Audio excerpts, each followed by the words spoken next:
Welcome, curious minds and sleepy thinkers. You've found a soft place to land where the questions are big and the pace is slow enough not to jolt you out of your pillow cocoon. Tonight we're going to tiptoe into one of the most mysterious questions ever asked. Are we truly alone in this vast, shimmering expanse we call the universe? Is our Earth, with its vibrant azure and abundant life, merely a solitary oasis amidst an endless cold ocean of space? Or are there other whispers of life waiting to be discovered in the quiet corners of the cosmos? Perhaps even right here in our own celestial backyard? But don't worry, we'll take it slow. This isn't a race through equations or a frantic dash through data. It's more like floating through a galaxy of ideas with a warm cup of chamomile tea in hand, allowing your mind to unfurl and drift into wonder. We won't be chasing definitive answers, but rather we'll be immersing ourselves in the sheer beauty of the questions themselves and in the quiet magic of the endless possibilities that this universe holds. Let our thoughts gently glide across planets' moons and the vast stretches of emptiness like tiny paper boats on a tranquil river, carrying our hopes and our profound curiosity. The journey to discover life beyond Earth has always been a deep resonance within the human heart, a gentle yet persistent melody echoing through millennia. It began in ancient nights when our ancestors gazed up at the star-dusted sky, unable to resist, wondering if other eyes might be gazing back from those glittering pinpricks of light. Now, with more sophisticated instruments at our disposal, we still carry that same question, but with a deeper understanding of Earth's wondrous solitude. Imagine for a moment standing on a deserted beach at night, the moonlight painting the water silver, and billions of stars like diamonds scattered across the velvet black canvas of the sky. In that profound stillness, a feeling both tiny and immense washes over you simultaneously. We are minuscule beings on a minuscule planet, adrift in a universe so vast it defies imagination. And in all that we have explored, Earth remains the singular blue jewel, a place where life has burst forth in every conceivable form, from the deepest oceans to the densest jungles, from the tiniest organisms to the grandest giants. This uniqueness, on one hand, makes us feel incredibly special, but on the other, it carries a subtle echo of loneliness. Human beings are social creatures. We yearn for connection, for the comfort of knowing we are not entirely alone. So it is no wonder that as the years have gently unfolded, humanity's gaze has been cast outwards across the wider tapestry of our own solar system, searching for any hint, no matter how faint, of life. We have sent robotic emissaries to distant worlds, spacecraft carrying our hopes and our curiosity, like message-filled bottles cast into an endless sea. Each time a spacecraft lifts off, it carries not just technology, but the collective aspiration of a species reaching out, longing to hear a reply from the cosmic silence. It's a quiet yearning that speaks to a fundamental part of our nature, a desire to understand our place in the grand cosmic narrative. We've come to realize by now that obvious life isn't sprawling across our solar system. There are no other lush green planets here, none that visibly teem with forests or oceans brimming with creatures like our own. The vivid images of alien civilizations from our stories remain just that, stories for now. Yet this absence of the immediately apparent does not mean the search has ended. Far from it. In fact, it has only sharpened our focus, refined our questions, and deepened our appreciation for the subtle whispers that the universe might still be offering. You might be surprised just how many locations within our own familiar cosmic neighborhood still hold mysteries, still harbor rocks that need to be gently overturned, silent worlds that might be cradling secrets beneath their surfaces. We may not need to journey to far-flung planetary systems, light years away across the cold, dark abyss, to find life. The possibility, no matter how faint, still exists, that life in some form we can barely imagine might be quietly existing right here in our own celestial backyard. It's like having a vast, intricate garden, and while you've walked many paths, you haven't yet peered under every stone or explored every hidden grove. The beauty of this thought is in its proximity, the idea that wonder doesn't always require immense distances. Our journey tonight will be guided by the soft voice of scientific inquiry, but always imbued with a sense of awe. We are not just exploring cold facts, we are tracing the contours of a profound mystery. We will allow ourselves to wonder, to imagine, and to listen for the faint echoes of possibility. Our guide on this gentle expedition through the solar system is not a rigid map, but rather a compass of curiosity pointing us towards the most likely places where the conditions for life might quietly reside. So let us begin, not with a rush, but with a tranquil breath as we prepare to inform our search. To truly understand where to look for life, we must first remind ourselves of what life as we understand it generally requires.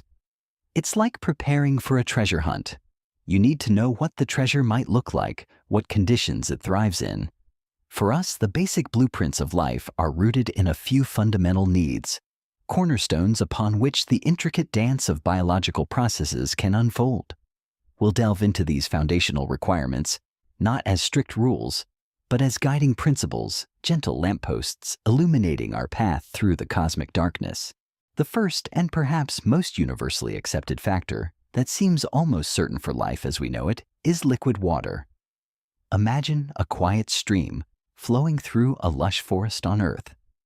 Water is not just a drink, it is the very stage upon which the drama of life plays out.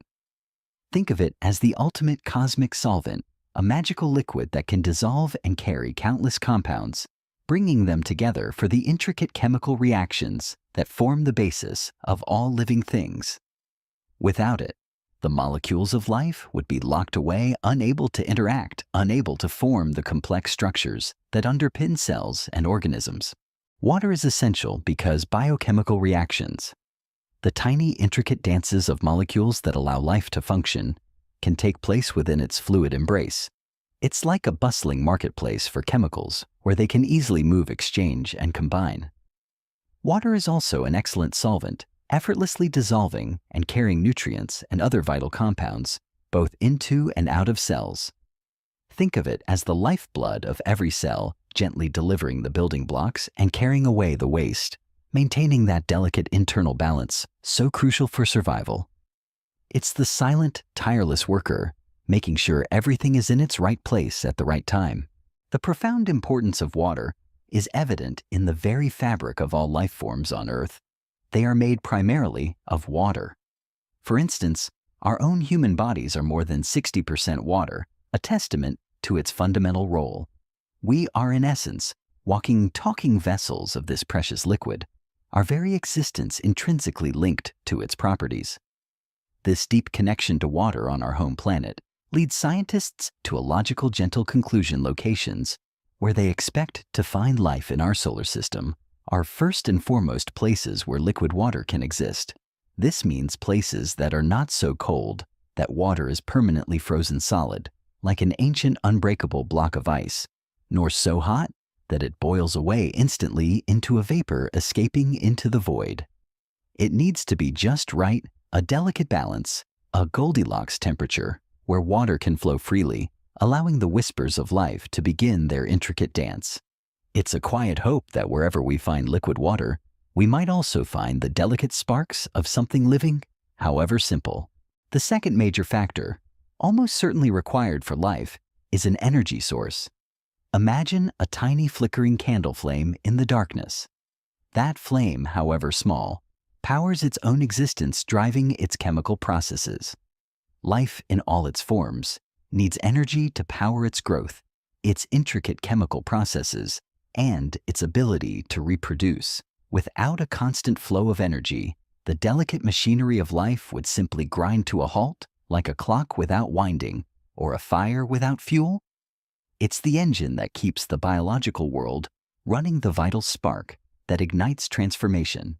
Interestingly, and perhaps quite surprisingly to some, this energy does not necessarily need to come from the sun.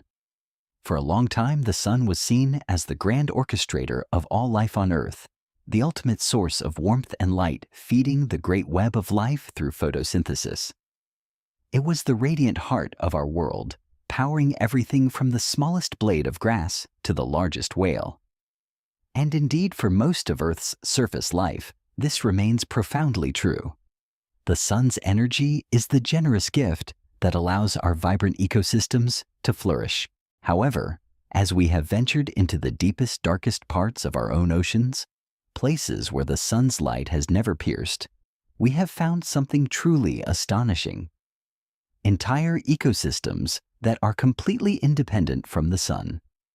Imagine descending into the crushing blackness of the ocean floor, far, far beyond where any sunlight can reach. Here in this seemingly desolate abyss, we discovered thriving communities of organisms. The organisms there relied not on the sunbeams filtering through water, but on chemicals and energy released by hydrothermal vents. Picture these vents as giant natural chimneys on the ocean floor, spewing forth superheated water laden with minerals and chemicals from deep within the Earth's crust. It's like a hidden fireplace in the ocean's basement, radiating warmth and releasing a bounty of rich, life-sustaining elements.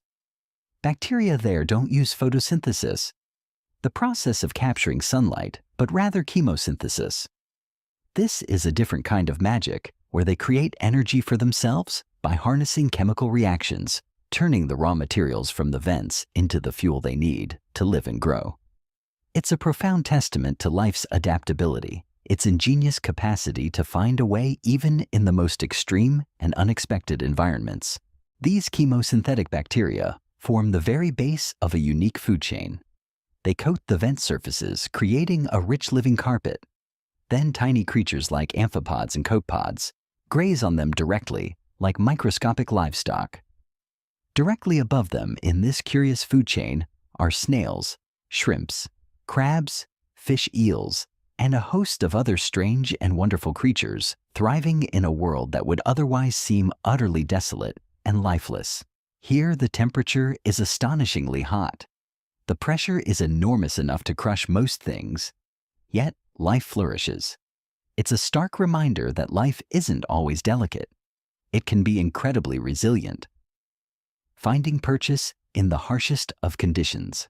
So this remarkable discovery opens up a vast new landscape of possibility for our search in the wider solar system. If something similar to these hydrothermal vents exists in other locations around the solar system, and if life isn't unique to only Earth, then these deep, dark, chemically rich environments would be as good a place as any to look for life. They offer a blueprint for ecosystems that don't rely on the gentle caress of starlight, but on the raw, powerful forces of a planet's interior. It suggests that life's tenacity knows no bounds, and its ingenuity in harnessing energy can take forms we are only just beginning to understand. With these two fundamental factors in mind, the presence of liquid water and a viable energy source, let's begin our gentle search, allowing our minds to drift across the celestial bodies of our solar system, each one a silent world holding its own mysteries and possibilities. We will start close to home with the grandest, most dominant feature of our cosmic neighborhood. Let us begin with our sun, the radiant heart of our solar system. It is a very nice and stable type of star, known as a G-type main sequence star. Imagine a colossal eternal furnace burning steadily and reliably for billions of years, providing the warmth and light that bathes our Earth. From our perspective on Earth, it is a giver of life, a constant presence in our sky.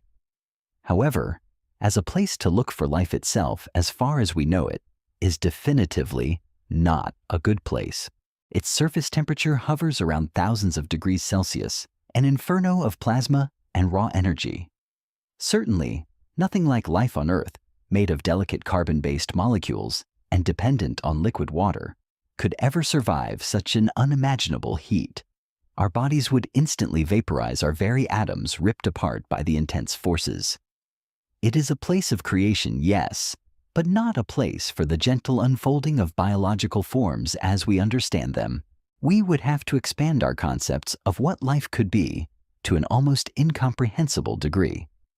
Perhaps beings of pure energy, forms utterly divorced from traditional elements and physical constraints, could exist there.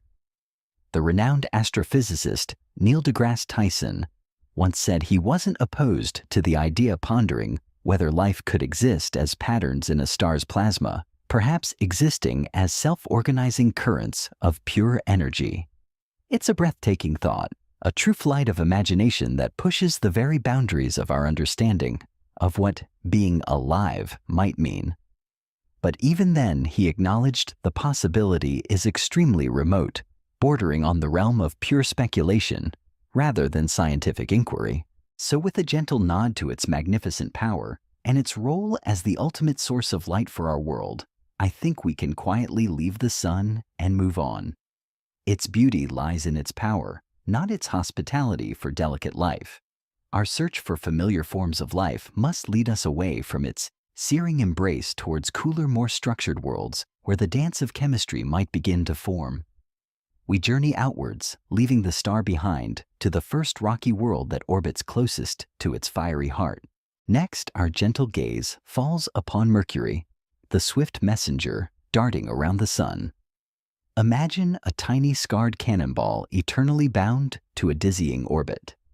Sadly, Mercury does not tick many boxes when it comes to what would be needed for life to form. It's a world of stark contrasts and profound desolation. It has a very tenuous atmosphere, almost non-existent, more like a fragile whisper of gas rather than a protective blanket. This wispy veil offers virtually no insulation from the sun's relentless fury or the bone-chilling cold of space. This, combined with its extreme proximity to the sun, means that temperatures on the day side, when facing the sun, soar to over 400 degrees Celsius, hot enough to melt lead. It's a blazing, unforgiving landscape. But then, as it rotates, the night side plummets to an abysmal minus 170 degrees Celsius, a cold so intense it would freeze most gases solid. This is a world of unbearable extremes where no liquid water could possibly long endure. Any ice would rapidly sublimate under the scorching sun or remain perpetually frozen in the deep, dark craters. It has been discovered that Mercury was geologically active in the distant past. Its surface once shaped by volcanic flows. But the last eruption is thought to have occurred a staggering 1 billion years ago. Imagine a planet's heart that has simply ceased to beat its internal fires, long since extinguished. This long period of geological inactivity means that any potential for internal heat or resurfacing that might bring vital materials to the surface has dwindled away to nothing. And over the course of its history, countless extinction events would have surely happened, massive impacts and extreme temperature swings that would most likely have prevented any nascent life from gaining a foothold or truly developing. It's like a barren canvas wiped clean again and again before any lasting masterpiece could be drawn. There is a fascinating whisper of water on Mercury. Water ice can be found in the permanently dark craters around the planet's poles. These are deep-shadowed abysses where the sun's rays never penetrate, creating pockets of eternal cold where ice can persist. But this ice is not liquid water. It is perpetually frozen, locked away in a solid state. And as we've gently noted, we theorize that only liquid water with its dynamic ability to act as a solvent and a medium for chemical reactions can truly support life as we know it. The frozen state offers no such flexibility, no medium for the chemical dance of life. So when we look at Mercury, we see a planet that appears to be dead, inactive, and sterile. Its harsh environment, lack of a substantial atmosphere, and extreme temperature fluctuations make it an incredibly challenging, if not impossible, candidate for the delicate and complex processes that lead to life. It's a silent, ancient world, a testament to the raw, untamed forces of the inner solar system, but one that offers little hope for finding companions in the cosmos. We leave Mercury behind a stark lesson in the extreme conditions that can exist so close to our life-giving star. Our journey continues outward to the next world, shrouded in its own profound mystery. Our gentle journey through the solar system now leads us to Venus, often called Earth's twin, yet a world of a radically different and far more hostile nature. Imagine a planet shrouded perpetually in thick sulfuric clouds, hiding its surface from our curious eyes like a secret held close. Venus does indeed possess a rather substantial atmosphere, a dense, suffocating blanket of gas far more robust than Mercury's wispy veil.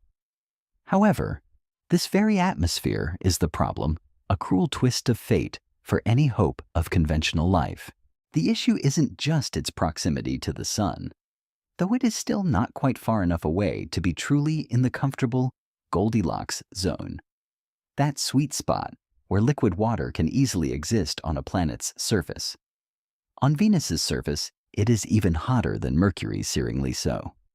Temperatures soar well over 400 degrees Celsius across the entire planet, day and night. This infernal heat is due to a powerful and relentless greenhouse effect, a natural process gone terribly catastrophically wrong. Carbon dioxide makes up a staggering 96% of Venus's atmosphere, trapping heat so efficiently that the planet's surface is a perpetual oven. It's like wrapping a planet in layers upon layers of thick thermal blankets and then leaving it in the sun. The heat builds up with no way to escape. This extreme heat means that water, if it ever existed in abundance on the surface, could not possibly remain in liquid form. It would boil away instantly, becoming superheated steam that would eventually escape into space or break down into its constituent elements. The very notion of an ocean, a lake, or even a puddle of water on Venus's surface is utterly impossible under these conditions.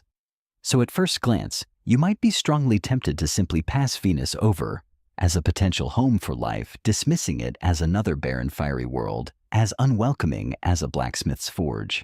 Yet as we softly peel back the layers of scientific understanding, a slight, tantalizing possibility emerges, a whisper in the toxic clouds. There could just possibly be some form of microorganisms high in the clouds of Venus, suspended in a realm that is far more hospitable than the scorching surface below. Imagine tiny, resilient creatures floating through acidic mist, a delicate dance of survival in an unlikely aerial ocean. The reason scientists now entertain this intriguing idea is because in 2020, a gas called phosphine was detected in Venus's atmosphere.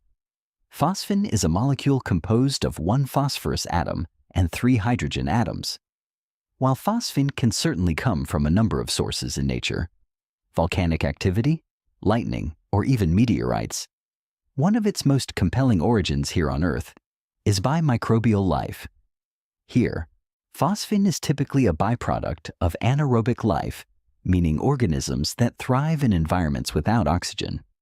This detection on Venus, therefore, was like hearing a faint, unfamiliar song from a distant veiled window. It certainly wasn't a choir, but it was enough to make us pause and wonder, what makes the Venusian clouds more hospitable?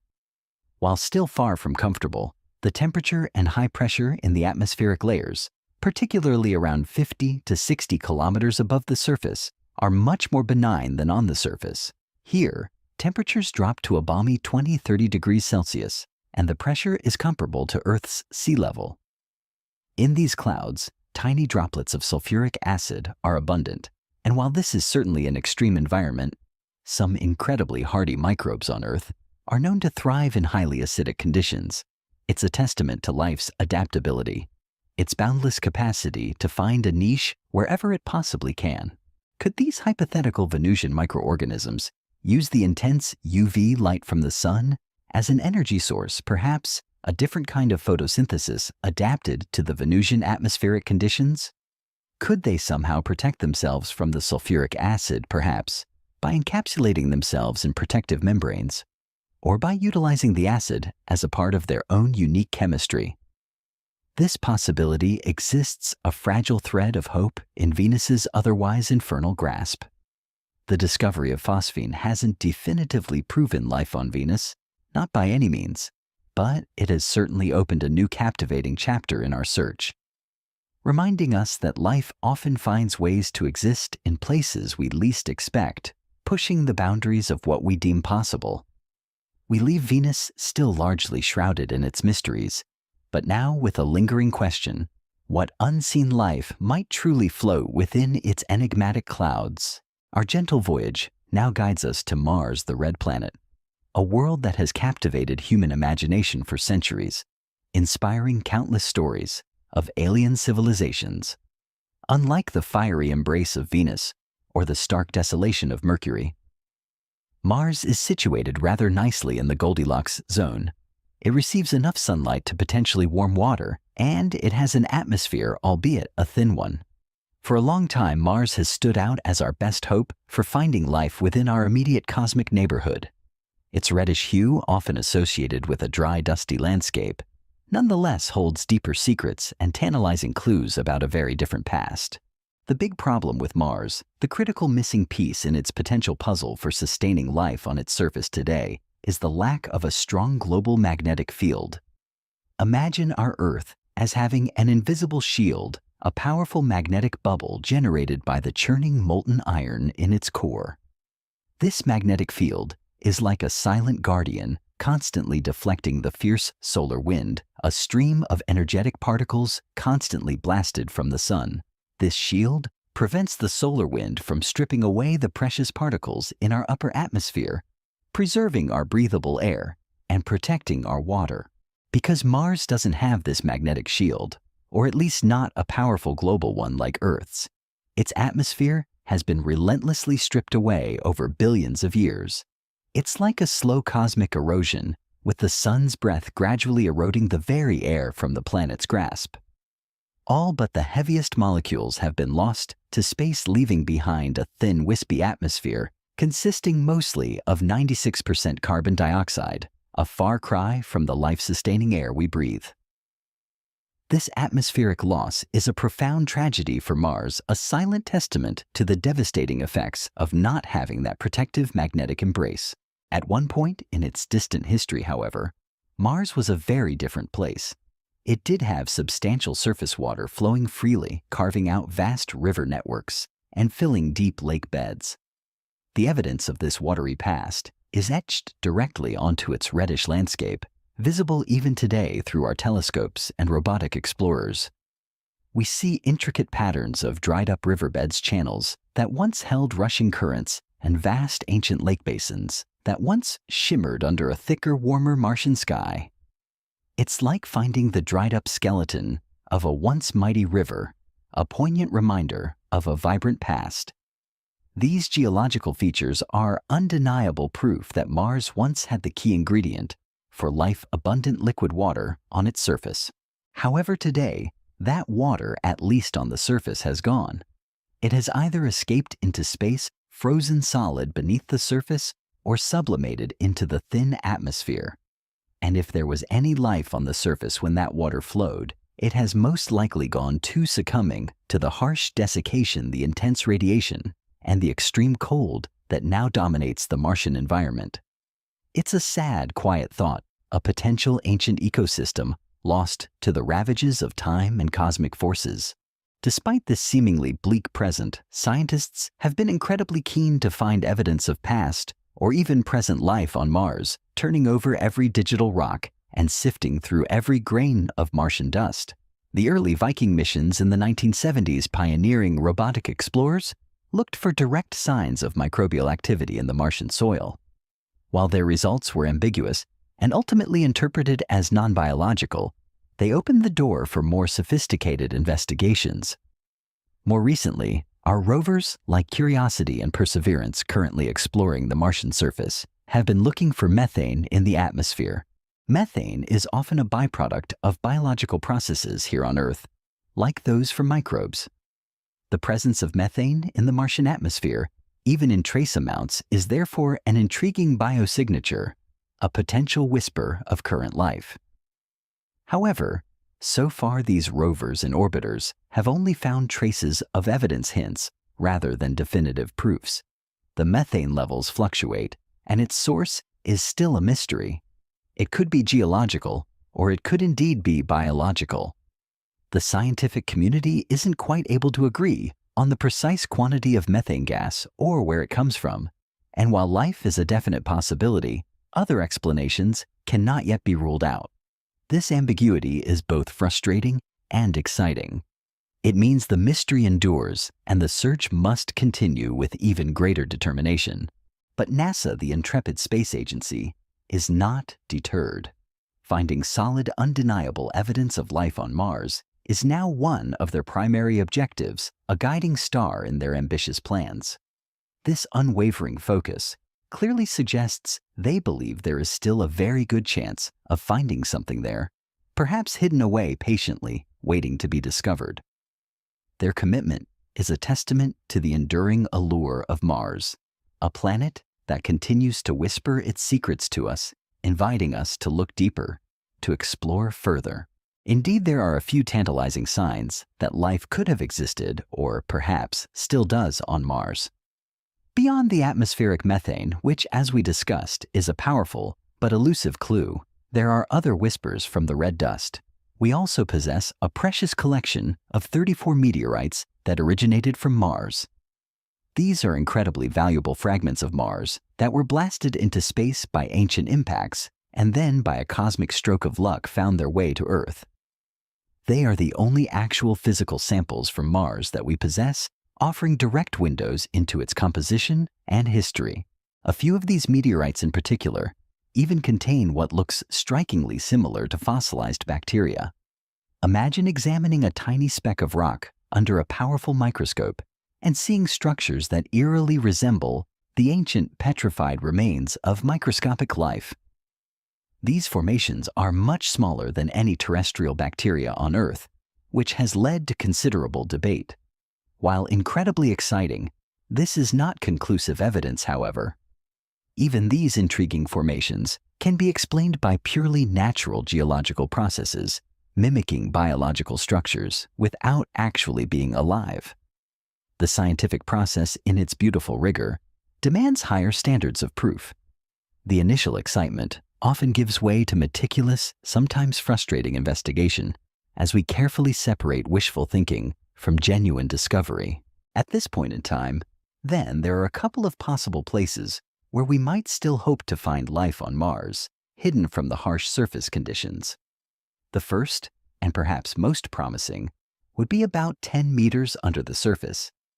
Imagine drilling down through the dry, dusty Martian soil into a realm where the conditions become more stable. Water can be found here in liquid form, protected from the extreme temperature swings and the intense radiation that bombards the surface. Any life here would be much more shielded from both cosmic radiation, the high-energy particles streaming through space, and harmful UV radiation from the sun, which freely penetrates Mars's thin atmosphere. This subsurface realm could be a quiet refuge, a sanctuary where life might have retreated and persisted away from the destructive forces above.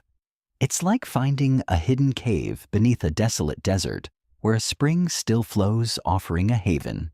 Another fascinating theory suggests that microorganisms could exist under the polar ice caps of Mars. These are vast reservoirs of frozen water and carbon dioxide ice at Mars's poles. Majestic white caps that ebb and flow with the Martian seasons. Potential evidence of this, though still highly debated and observed with cautious optimism, could be the darkening of curious spider patterns next to the geysers on the poles during the Martian spring. These patterns are thought to be formed by carbon dioxide gas escaping from beneath the ice, but some theories suggest that the dark spots could be areas where microbial life, perhaps adapted to these frigid low-light conditions, is thriving, leaving its subtle biological mark on the landscape. It's a very speculative idea, but one that continues to fuel the imagination and drive further research. With all the intense attention Mars is currently receiving from the global scientific community, with rovers actively exploring its surface orbiters, meticulously mapping its features, and new missions constantly being planned, I would venture a gentle guess that we will know conclusively whether there is or ever was life on Mars within the next 30 years. The sheer volume of data, the increasing sophistication of our instruments, and the unwavering dedication of scientists worldwide are all converging on this singular, profound question. It's a quiet race against time, but one driven by profound curiosity rather than competition. the prospect of finally answering that age-old question of either confirming our unique solitude or discovering cosmic companionship is a powerful driving force, propelling humanity's gaze ever deeper into the red heart of our enigmatic neighbor. Beyond the familiar rocky worlds of the inner solar system, our gentle exploration now carries us to a realm of giants, the vast swirling gas planets. Our first stop on this grand tour of the outer reaches is Jupiter, the largest planet in our cosmic neighborhood, a true monarch of the heavens. Imagine a colossal marbled with swirling bands of cream orange and brown, a world so immense that all other planets in our solar system could fit inside it with room to spare. Jupiter itself, with its overwhelming scale and turbulent nature, is not at all hospitable to life as we know it. It's an environment of unimaginable extremes, a place where delicate biological structures simply couldn't endure. Firstly, it barely has any form of water in its gaseous upper layers where temperatures are cold enough to allow it to condense. What little exists would be deep within its crushing interior. Secondly, and perhaps most crucially, Jupiter doesn't have a solid surface. There's no firm ground to stand on, no stable platform for life to take root. Instead, it's a boundless ocean of gas that gradually becomes denser and hotter the deeper you descend, eventually transitioning into a sea of liquid metallic hydrogen. Any attempt at forming an ecosystem here would be thwarted by the sheer lack of a stable foundation. Furthermore, the powerful winds and convection forces on the planet are truly astounding. Imagine storms larger than Earth raging for centuries, turbulent currents of gas swirling with incredible ferocity. These immense forces would relentlessly drag down any microorganism that tried to form in the tops of the cloud layer, pulling it deeper and deeper into the planet's crushing embrace. The deeper you go into Jupiter, the more the pressure and heat increase, reaching levels that are utterly incompatible with the complex chemistry of life. The chances are therefore very slim that life could exist here in these extremes. Jupiter is a magnificent spectacle, a testament to the raw power of gravity and gas, but it is not a cradle for life. Its beauty lies in its magnificent scale, and its dramatic eternal storms not in its hospitality. However, the story around Jupiter changes dramatically when we turn our attention from the giant planet itself to its accompanying retinue, its moons. And Jupiter has some truly remarkable moons where the conditions are surprisingly much better for the potential genesis and sustenance of life. These are not merely tiny specks of rock. The biggest of Jupiter's moons, collectively known as the Galilean moons, Io, Europa, Ganymede, and Callisto, are truly substantial worlds in their own right. They are big enough to have differentiated interiors, meaning they have distinct layers, much like Earth with cores, mantles, and crusts. This is a crucial distinction. Smaller moons and asteroids tend to just be homogeneous throughout like a simple undifferentiated rock. However, bigger moons will often have layers and cores indicating internal processes that can generate heat and drive geological activity. Precisely the kind of conditions that could be favorable for life. And among these Jovian satellites, one stands out as a prime candidate, perhaps even one of the most likely places to find life in the whole solar system, Europa. Imagine a cosmic billiard ball perfectly smooth and white, but crisscrossed with an intricate network of reddish-brown lines like cracks in an eggshell.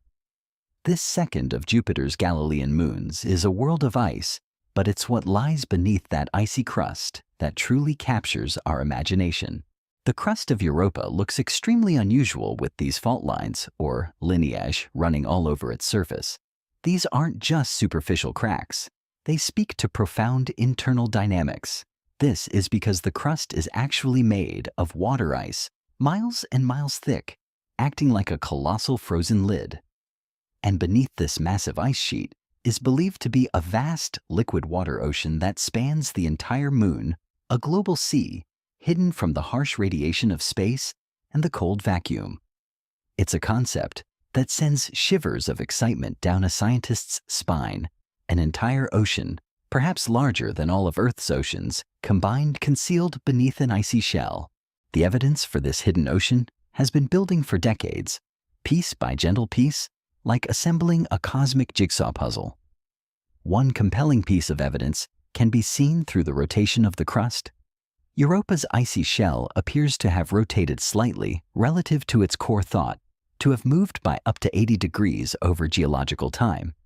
This would be very unlikely to have happened if the crust and core were solidly attached, locked together in a frozen embrace. Instead, it strongly suggests that there's a fluid layer in between, allowing the outer shell to slip and slide, decoupling it from the interior. Imagine twisting the outer shell of an avocado while the pit remains still inside. It implies a liquid layer allowing that movement. Another even more direct piece of evidence is something that has only just been confirmed, and it's truly breathtaking. In the old data from the Galileo spacecraft, which orbited Jupiter from 1995 to 2003, scientists recently made a remarkable rediscovery. Galileo actually detected water plumes or geysers, shooting water far into space when it passed by the Moon very closely. For a long time, these detections were debated, seen as ambiguous. However, in 2016, the Hubble Space Telescope team suspected they might have imaged water plumes shooting 200 kilometers into space from Europa's southern pole. This newfound visual evidence, combined with a careful reanalysis of the old Galileo data, has confirmed it. Europa is actively spewing water into space. It's like finding a leak in the grand plumbing of this distant moon, a direct sample of its hidden ocean being offered to us. This confirmation is monumental. It means that future missions might not even need to drill through miles of ice to sample Europa's ocean. They could simply fly through these plumes, collecting pristine samples of the subsurface water. NASA considers the prospect of life here so profoundly intriguing, so scientifically compelling, that there will be a dedicated Europa Clipper mission due to be launched in October 2024. This mission is a beacon of hope in our search. The Europa Clipper will not land on the Moon, but will instead orbit Jupiter, performing numerous close flybys of Europa. During these flybys, it will intentionally pass through the water plumes if they are active, meticulously sampling the water that is ejected into space. We're certainly not expecting to find fish or other large creatures blasted into space by these geysers. The process would likely be too violent for anything but microscopic life or the raw chemical ingredients of life, but the water samples will tell us an incredible story. They will reveal what the conditions are truly like under the crust, the salinity, the presence of organic molecules, the chemical composition, and even signs of hydrothermal activity at the ocean floor. All of this will provide vital clues as to if there really is a possibility of life down there, deep beneath the icy shell. It's like taking a tiny sip from an alien ocean to taste its secrets. Future robotic missions that aim to reach and traverse this hidden ocean are still very much in the planning stages, representing the next frontier of exploration. Imagine a tiny submarine or heat probe silently melting its way through miles of ice, finally breaking through into a vast, dark alien ocean, illuminating its depths for the very first time. The engineering challenges are immense, pushing the very limits of our technology, but the scientific rewards could be truly unparalleled. To directly explore that ocean to search for the faintest flickers of movement or the most minute biological signatures would be a moment that redefines our understanding of life in the cosmos. Europa holds a quiet, profound promise, a hidden world waiting to reveal its secrets. Interestingly, while Europa is often highlighted as the most likely place to harbor life around Jupiter, it is by no means the only moon that probably has an underground liquid ocean layer. The story of Jupiter's moons is richer and more complex than just one promising world. In fact, 3 of the 4 biggest moons of Jupiter, Europa, Callisto, and Ganymede, all could have liquid water under their surfaces. Each one presents a slightly different, equally compelling puzzle. Let's turn our gentle attention to Callisto next. It is the outermost of the Galilean moons, a heavily cratered ancient world that looks much older than its siblings. Imagine a battered, pockmarked cosmic sphere bearing the scars of billions of years of impacts. For a long time, Callisto was considered less geologically active, less likely to hold a warm liquid interior. However, magnetic field data from the Galileo mission suggests otherwise. It indicates that Callisto may have a deep liquid ocean or ice layer, potentially up to 300 kilometers thick, hidden beneath its rigid ancient crust. This ocean might be less energetic than Europa's, perhaps less hospitable, but the sheer presence of such a vast water reservoir is undeniably exciting. It speaks to the ubiquity of water in the outer solar system, hinting at far more hidden oceans than we ever dared to imagine. Then there is Ganymede, the largest moon in the entire solar system, even bigger than the planet Mercury. Imagine a world of imposing scale, a true titan among moons. Ganymede is incredibly intriguing, because data also suggests it has at least one liquid water ocean layer, but it could also have several separated by sheets of ice.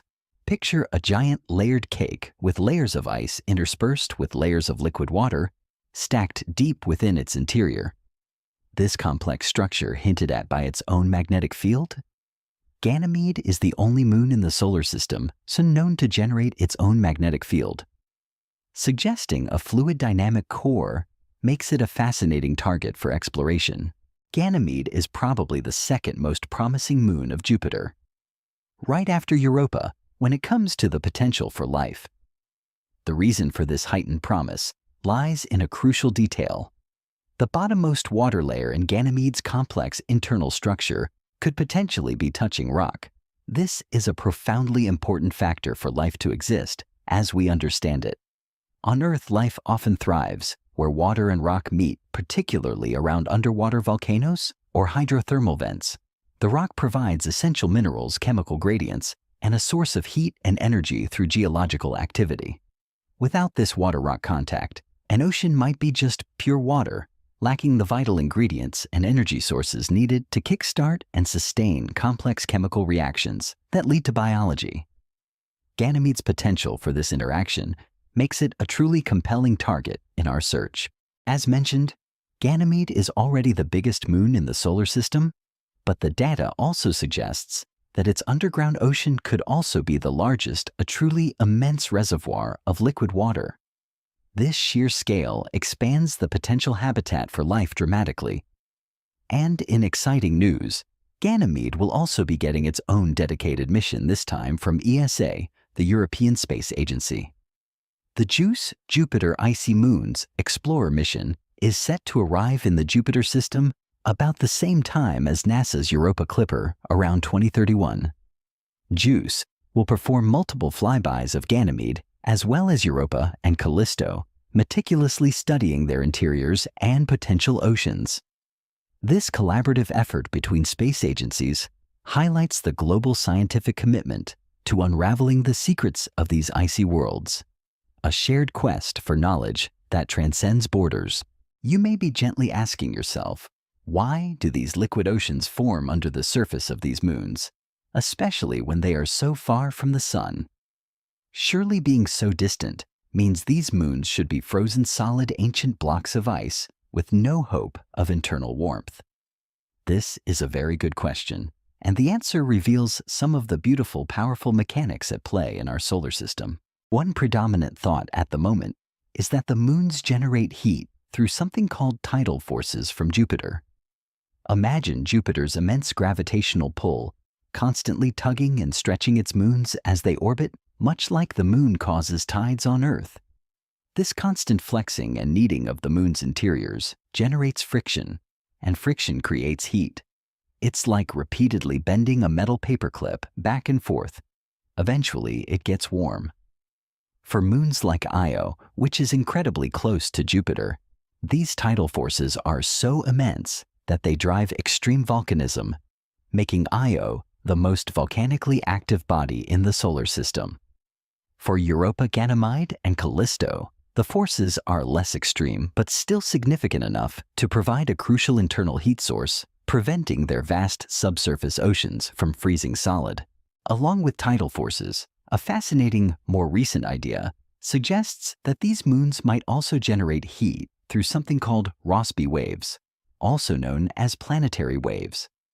Rossby waves are large-scale slow-moving waves that exist on Earth in its atmosphere and oceans, caused by the inertia generated by the rotation of the planet and the Coriolis effect. They are the same type of waves that create the meandering jet stream in Earth's atmosphere. Now imagine these same principles at play within the vast liquid interiors of these distant moons. These are slow-moving kinetic waves, but over the immense scale of a whole planet or moon, they can store a huge amount of energy. This means the subsurface oceans on these moons could have a lot more energy than first thought, potentially being far more dynamic and active than mere static pools of water. They may have currents and streams in them, much like the complex currents and gyres we find in Earth's atmosphere and oceans. This internal movement and energy could contribute to sustained warmth and could even play a role in circulating nutrients, creating a more dynamic and potentially life-sustaining environment within these hidden worlds. It's a captivating thought, vast unseen oceans quietly swirling with their own internal weather systems, holding secrets yet to be unveiled by our gentle curiosity. The more we learn, the more complex and intriguing these icy realms become, each one a silent promise of possibility in the cold embrace of the outer solar system. Our cosmic journey now stretches further outwards, beyond the regal presence of Jupiter, into the silent, majestic reaches of the outer solar system. Here, 3 more colossal planets await our gentle inquiry, each with their own unique retinue of moons. Like Jupiter, these planets themselves, Saturn, Uranus, and Neptune, are very unlikely to contain life as we understand it. They are enormous gas and ice giants, defined by crushing pressures, extreme cold, and lack of solid surfaces, conditions utterly inhospitable to delicate biological chemistry. Their beauty lies in their rings, their swirling atmospheres, and their distant, serene majesty. However, just like with Jupiter, some of their moons also share the same fascinating characteristics with the Galilean moons, hinting at hidden potential beneath their icy shells.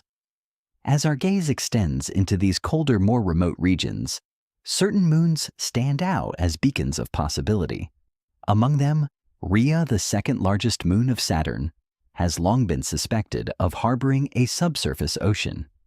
Imagine a world of ancient ice quietly holding a liquid heart. Then there is Titania, the largest moon of Uranus and Oberon, its second largest, both distant enigmatic worlds whose internal structures suggest they too might conceal vast reservoirs of water. Finally, Triton, the largest moon of Neptune, a world so far removed from the sun, yet exhibiting signs of geological activity that hint at internal heat and potentially a liquid layer. These distant worlds, wrapped in their icy blankets, remind us that the story of water in our solar system is far more widespread and intricate than once imagined. But among these far-flung icy satellites, the most exciting moon, the one that truly sets the imagination alight with possibilities, is Enceladus, a small glistening moon of Saturn. Imagine a tiny pristine snowball reflecting the distant sunlight, but with a secret fire burning within. Enceladus has been revealed to possess something truly astounding. Extremely active geysers. These are not just faint wisps. They are powerful continuous plumes that spew an astonishing 250 kilograms of minerals and water into space every second, rocketing outwards at speeds of over 2,000 kilometers per hour.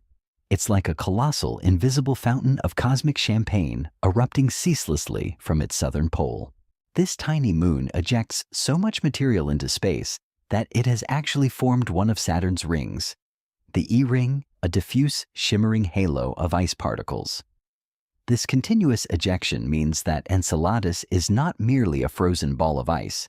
It is a geologically active world, constantly refreshing its environment and potentially its hidden ocean.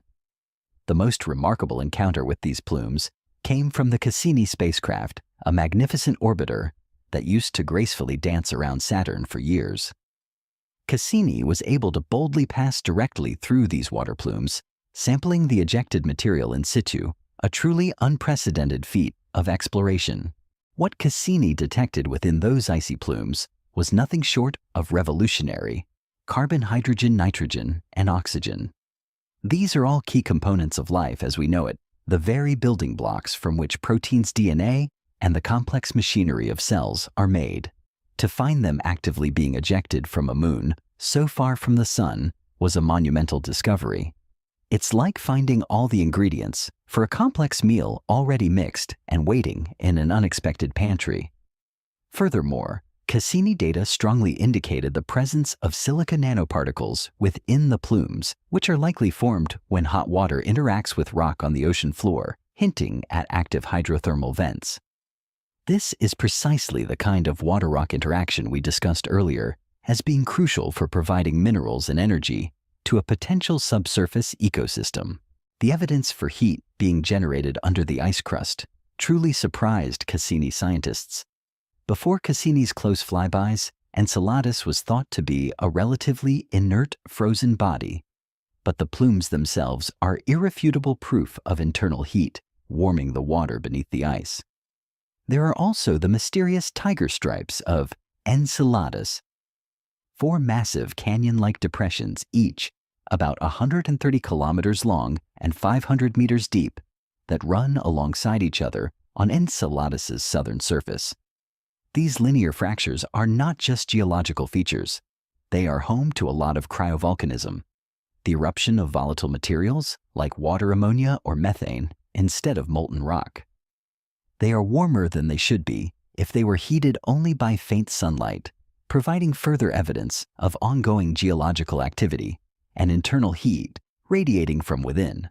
The sheer confluence of evidence, active hydrothermal activity, the confirmed presence of liquid water, and the essential chemical components of life, means that this tiny moon, a mere 500 kilometers in diameter, about the size of the state of Arizona, could very well be the most likely place in the whole solar system to find life.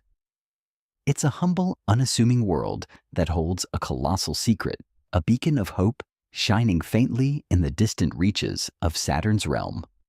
The possibility is profound: a small dark ocean warmed by internal forces, brimming with the very elements that sparked life on Earth, perhaps already teeming with its own unique forms of biology. Sadly, despite this overwhelming scientific excitement, we are still very far from proving any of this definitively. While there are some plans to return to Enceladus, these are still in early conceptual stages, a long way from launch and the actual deployment of instruments.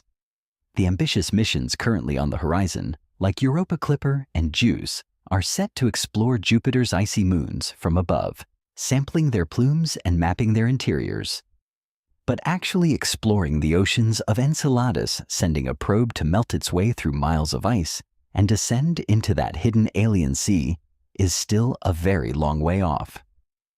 I can certainly understand the immense engineering problem of getting a robot that deep into a moon, overcoming the extreme pressures and temperatures, and navigating a world we have never seen. But it's also a little disheartening to think we don't even have a firm timeline for such a mission.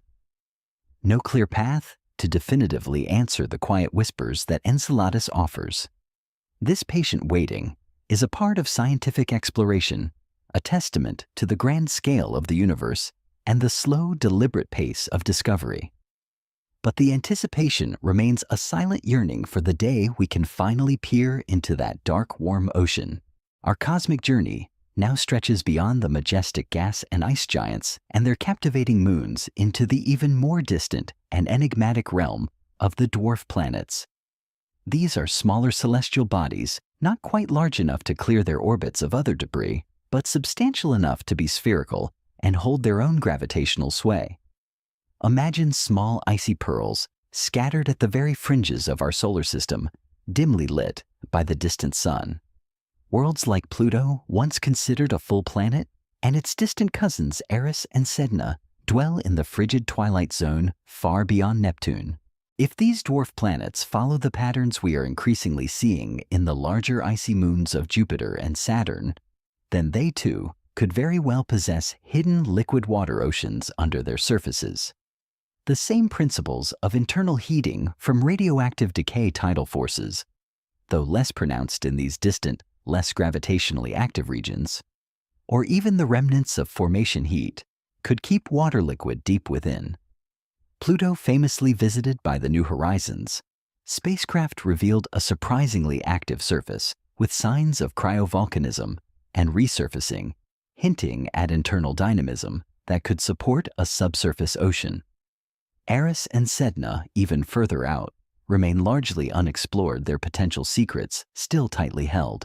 However, as with the deep oceans of Enceladus, we are currently very, very far away from being able to prove the existence of these hidden oceans on dwarf planets, let alone search for life within them. The distances are immense, the environments incredibly challenging, and the technological hurdles truly daunting. It is a frontier that awaits future generations of explorers and breakthrough technologies, a testament to how much of our own solar system remains veiled in mystery. These distant, tiny worlds continue to beckon, however, silent promises of undiscovered wonders that patiently wait for our light. Our gentle exploration now turns to two more curious places in the solar system, each offering a unique, non-traditional perspective on where life might be found. These are places that challenge our conventional understanding, pushing the boundaries of what a habitable environment might look like. The first of these intriguing locations is Titan, the largest moon of Saturn. Imagine a world shrouded in an orange haze, a thick, pervasive atmosphere that hides its surface from view like a perpetually cloudy day on Earth, but with a sky of methane and nitrogen. Titan is extremely cold, with surface temperatures plummeting to around 179 degrees Celsius. Because of this frigid environment, it has often been dismissed by some as uninhabitable for life, as we know it, frozen solid and seemingly lifeless. However, Titan is truly unusual, setting it apart from any other moon in the solar system, and indeed from most other celestial bodies we have studied. It is the only moon in our solar system known to have a thick atmosphere, even denser than Earth's, composed primarily of nitrogen, with significant amounts of methane. And this is where the mystery and the possibility truly begins. The temperature on Titan is precisely right for liquid methane to form on the surface. This is a profound distinction. On Earth, water is the liquid that drives our planet's cycles. On Titan, it's liquid methane. The moon actually has a methane cycle astonishingly similar to Earth's water cycle. Imagine rain falling, not as water, but as liquid methane, forming rivers, lakes, and even vast seas of this hydrocarbon. There's abundant evidence of these seas, lakes, and rivers of methane and ethane on the surface of Titan, shimmering under its orange sky. The Huygens probe, which landed on Titan, even showed images of what looked like river channels carved by flowing liquid, a scene eerily reminiscent of Earth, but with a fundamentally different chemistry. Other factors essential to life also exist there. Complex chemicals and minerals are present on the surface and within its atmosphere, serving as potential raw materials for novel forms of biology. Plus, the moon orbits mostly within Saturn's magnetic field, which means it is largely protected from the harsh solar and cosmic radiation that would otherwise sterilize its surface. It's like having a giant distant shield protecting this unique world. Theoretically, life forms could exist on Titan that replace water with liquid hydrocarbons. Imagine creatures that breathe H2 hydrogen gas instead of O2 oxygen, reacting it with acetylene instead of glucose, and producing methane as a byproduct instead of carbon dioxide. This is known as methanogenic life, a truly alien form of biology that pushes the boundaries of our understanding. It's a challenging concept, requiring us to release our Earth-centric assumptions about life, but one that is thrilling in its implications. Life could be far more diverse in its chemical foundations than we ever conceived. Excitingly, NASA is launching a robotic rotorcraft to Titan called Dragonfly, set to blast off in 2028. Dragonfly is not a rover, but a drone designed to fly from one location to another, across Titan's surface, exploring diverse environments. Its mission is to study the moon's chemistry and habitability, including exploring its fascinating seas and lakes.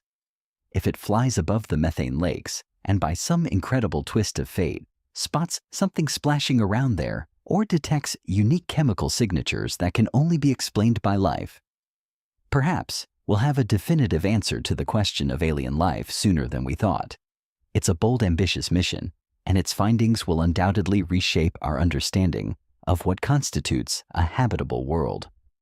The quiet orange world of Titan holds immense compelling potential for truly alien forms of life, a place where the rules of biology might be rewritten. The last place to look in our solar system for life, and certainly the most speculative, is on comets. Imagine dirty cosmic snowballs, vast chunks of ice dust and rock spending most of their existence in the frigid dark outskirts of our solar system, only warming up and sprouting spectacular tails when they swing close to the sun. A long-standing theory known as panspermia suggests that life has propagated through the galaxy on the backs of comets. The idea is that microscopic life, perhaps in a dormant, spore-like state, could survive the harsh conditions of space, hitching a ride on comets and asteroids spreading from one planetary system to another. It's a compelling, though highly debated, concept that suggests life might be a universal phenomenon, constantly scattering its seeds across the cosmos. While it is quite an outside possibility for comets themselves to harbor active, thriving life, given their transient nature and extreme environmental changes, they are certainly important in carrying the raw ingredients of life. The Philae lander, which successfully landed on the comet 67P Churyumov-Gerasimenko in 2014 as part of the Rosetta mission, was originally proposed to have life-detecting instrumentation on board. Sadly, this idea was laughed out of court, at the time deemed too speculative and technically challenging for such a pioneering mission. However, as it turns out, the comet was unexpectedly rich with organic material, the complex carbon-based molecules that are the building blocks of life. Furthermore, some analyses of the comet's dust revealed curious clumps that resemble viral particles. Though this interpretation is highly controversial and widely disputed, these findings, the abundance of organic material, the presence of water ice, and these intriguing, though ambiguous structures, are difficult to explain with simple prebiotic chemistry alone. For now, though, the concept of active complex life on comets is heavily disputed and remains a very remote possibility. Comets are more likely to be carriers, delivery vehicles for life's ingredients, rather than flourishing ecosystems themselves. But they remind us that the story of life is intimately intertwined with the grand dynamic processes of the cosmos, a constant exchange of matter and energy across vast distances. Well, that's all we have time for today. I hope you've enjoyed listening to this gentle podcast on the profound search for life in our solar system.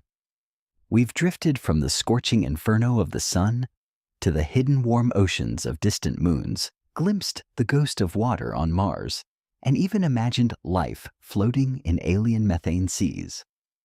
The journey has been one of wonder, of quiet contemplation, and of the acknowledgement of the vast mysteries that still lie before us. If you like what you've heard, please feel free to follow us for more podcasts on other fascinating space topics as we continue to explore the breathtaking beauty and enigmatic wonders of our universe. But for now, I'm Alex Mogan, and this has been Astro. All the best, and see you next time. As our gentle journey through the solar system continues, a profound question quietly lingers in the cosmic air. How did such intricate and diverse forms of life ever arise from the seemingly inert dust and gas of a nascent planet?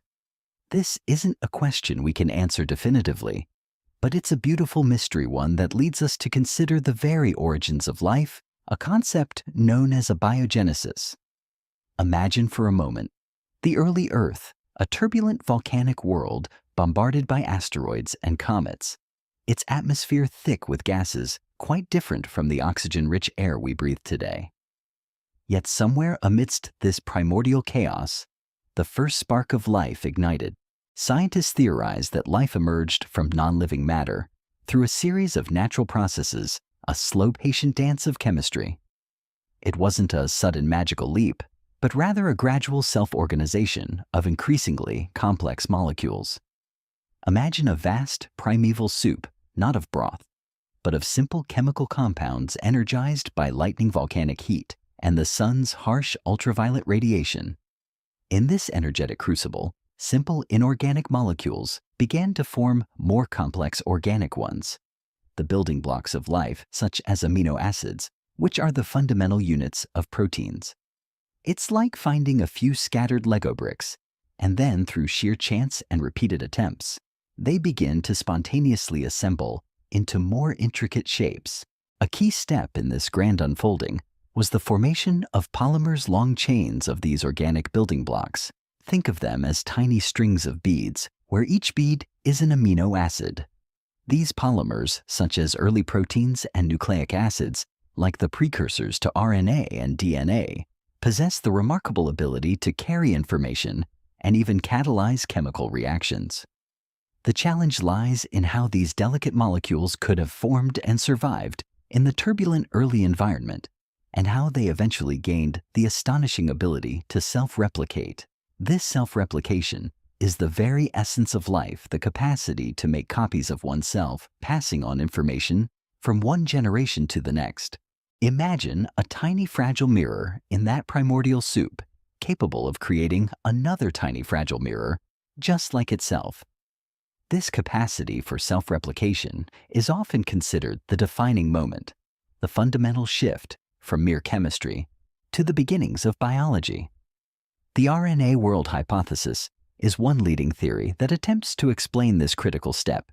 It suggests that early life may have used RNA, a simpler molecule than DNA, for both carrying genetic information and catalyzing biochemical reactions, essentially acting as both the blueprint and the builder. Only later, as life became more complex and refined, did DNA take over the role of primary genetic storage, and proteins became the main catalysts. It's a testament to the elegant simplicity that must have existed at life's very inception, a beautiful dance of form and function. The early Earth offered a dynamic laboratory for these processes, volcanic vents on the ocean floor.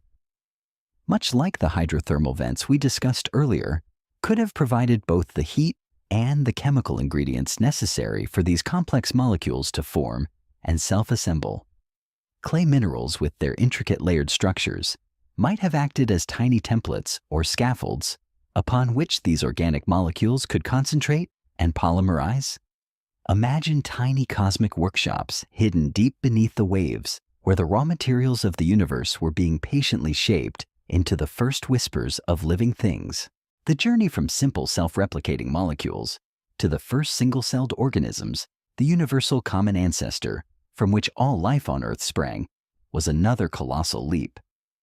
This involved the development of membranes, tiny protective envelopes that could enclose these molecules, creating distinct internal environments.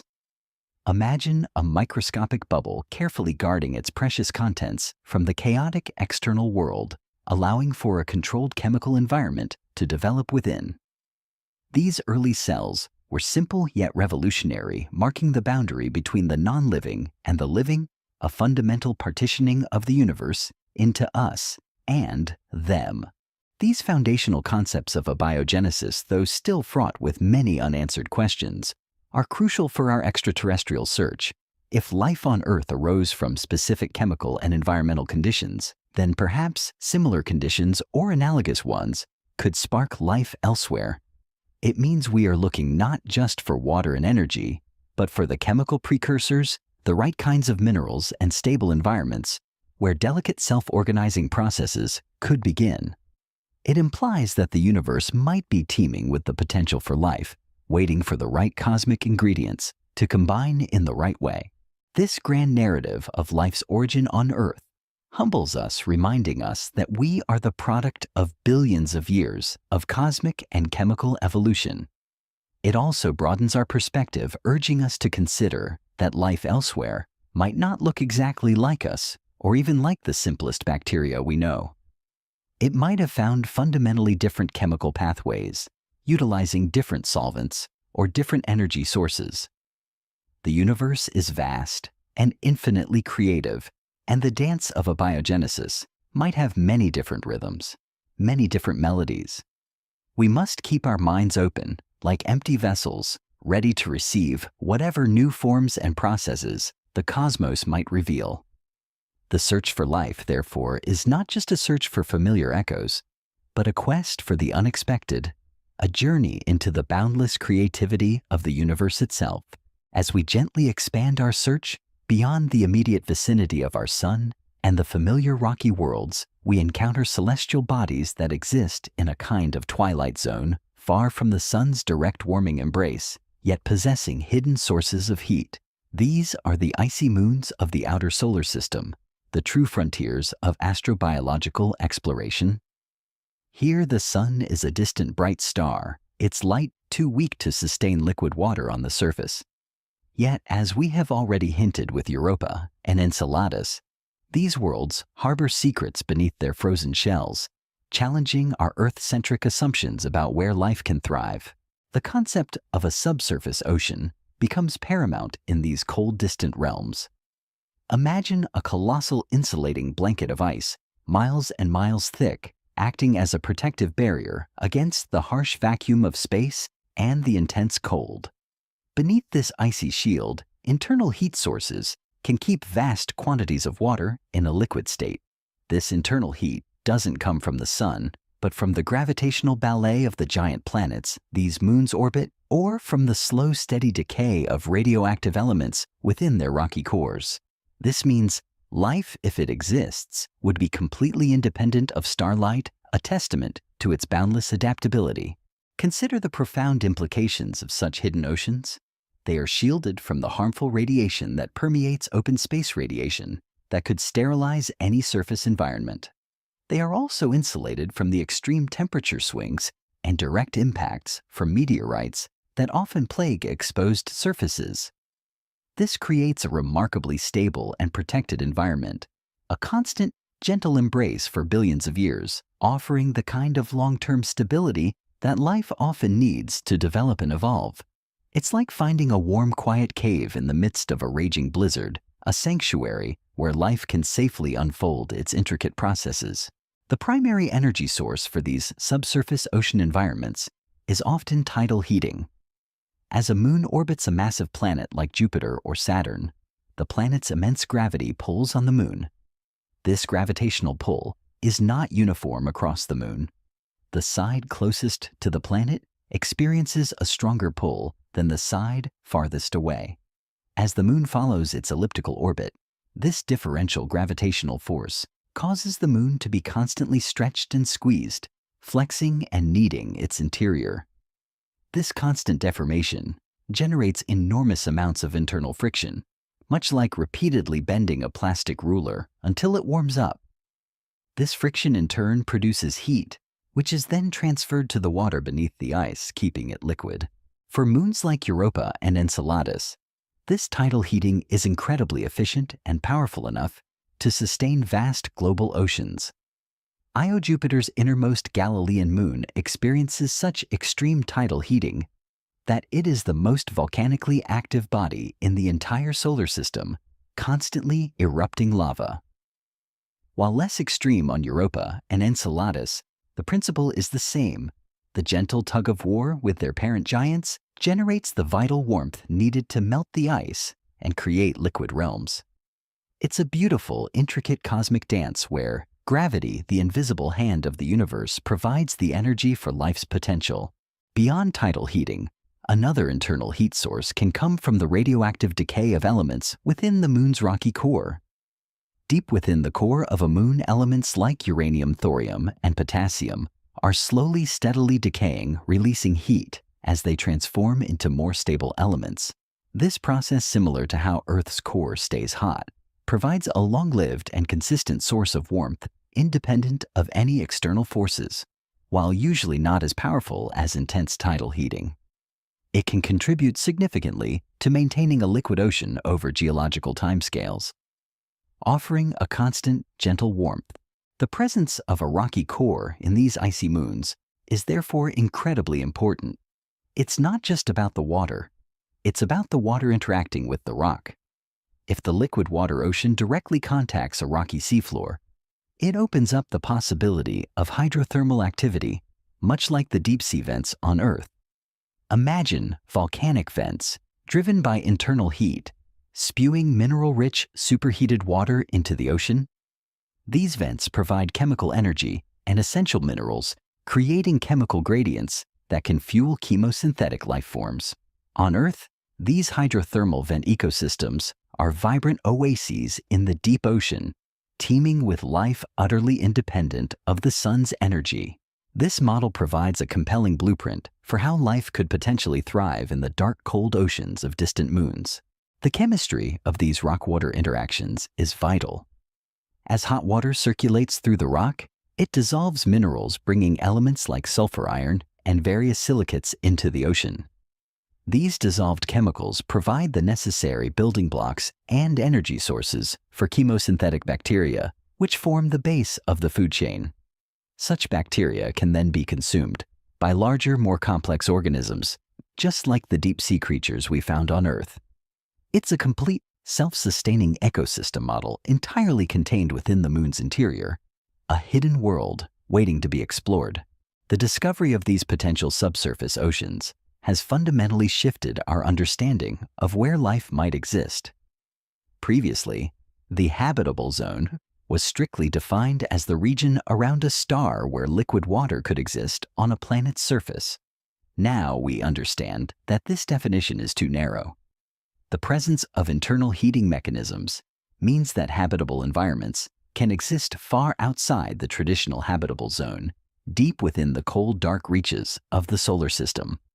This vastly expands the potential cosmic real estate where life could thrive, turning seemingly desolate, icy worlds into tantalizing prospects. It's a profound realization, opening up a whole new chapter in our search, urging us to look beyond the obvious, to listen for the faint echoes from beneath the ice. The universe, it seems, is far more subtle and resourceful in its capacity to foster life than we ever dared to imagine. The challenges of exploring these hidden oceans are immense, but the scientific reward would be unparalleled. Imagine the immense engineering feat required to send a probe through miles of solid ice, navigating an unknown environment, and then exploring a dark, high-pressure ocean. It's a task that pushes the very boundaries of human ingenuity and technological capability. Yet the potential discovery of a truly independent extraterrestrial ecosystem would be a moment of such profound significance that it justifies these extraordinary efforts. It would redefine our place in the universe, transforming our sense of cosmic solitude into a shared journey of discovery. The quiet pursuit of these hidden ocean worlds continues to inspire. Each faint flicker of data, each tantalizing hint of an active plume reinforces the idea that life's tenacity knows no bounds. It might be flourishing in ways we are only just beginning to conceive, adapting to conditions that once seemed utterly hostile. The icy moons, once dismissed as mere frozen rocks, have become some of the most compelling targets in our cosmic quest, silent promises of untold wonders waiting to be unveiled. And as we continue to gaze at their distant, shimmering forms, we do so with a renewed sense of wonder, knowing that beneath their tranquil surfaces, a vibrant alien world might be quietly, patiently waiting for our arrival. The beauty of the unknown is that it continues to expand, inviting us to delve deeper into the mysteries that surround us. Our gentle cosmic journey now guides us to the intricate dance of planetary geology and its profound impact on the long-term habitability of a world. It's not enough for a planet or moon to simply have water or an energy source. It also needs a dynamic, evolving internal structure that can sustain those conditions over billions of years, providing the stable foundation upon which complex life can slowly emerge and flourish. Imagine a deep, silent symphony playing over geological time where the planet's interior orchestrates the conditions on its surface. For a planet to remain hospitable, its internal heat is crucial. This heat primarily generated by the slow decay of radioactive elements within the core and mantle drives internal convection. Think of it like a pot of thick simmering stew. The heat from below causes the material to slowly rise cool and then sink, creating gentle, persistent currents. On Earth, this internal heat drives plate tectonics, a magnificent slow-motion ballet of colossal landmasses shifting and colliding across the planet's surface. Plate tectonics is a silent, powerful force constantly reshaping our world. It leads to volcanism, which releases gases into the atmosphere, helping to regulate climate over vast timescales. It also recycles essential nutrients and carbon from the surface back into the interior, and then eventually back to the surface, preventing them from being locked away. This carbon cycle driven by plate tectonics is a vital thermostat for Earth's climate. Imagine carbon, a fundamental building block of life, being continuously circulated, ensuring its availability for living organisms. Without plate tectonics, carbon would eventually be sequestered in rocks, leading to a thin atmosphere and a colder, less hospitable world, like a garden where the soil is never replenished. Moreover, a dynamic core, often molten and rich in iron, is essential for generating a global magnetic field. As we discussed with Mars, this magnetic field acts as a protective shield, deflecting harmful solar wind and cosmic radiation, preventing the stripping away of a planet's precious atmosphere and the sterilization of its surface. Imagine an invisible, powerful force field guarding a fragile oasis from the harshness of space. Without this shield, a world's atmosphere can be slowly eroded, leading to a thin, inhospitable veil, even if it started with a thick one. This slow, relentless cosmic wind can leave a planet barren and exposed, like a once lush landscape scorched by an unseen fire. The presence of water on the surface of a planet also plays a critical role in its geological evolution. Water acts as a lubricant, facilitating the movement of tectonic plates. It can be carried deep into the mantle at subduction zones, lowering the melting point of rocks and promoting volcanism. This interconnectedness between water and geology highlights a delicate feedback loop.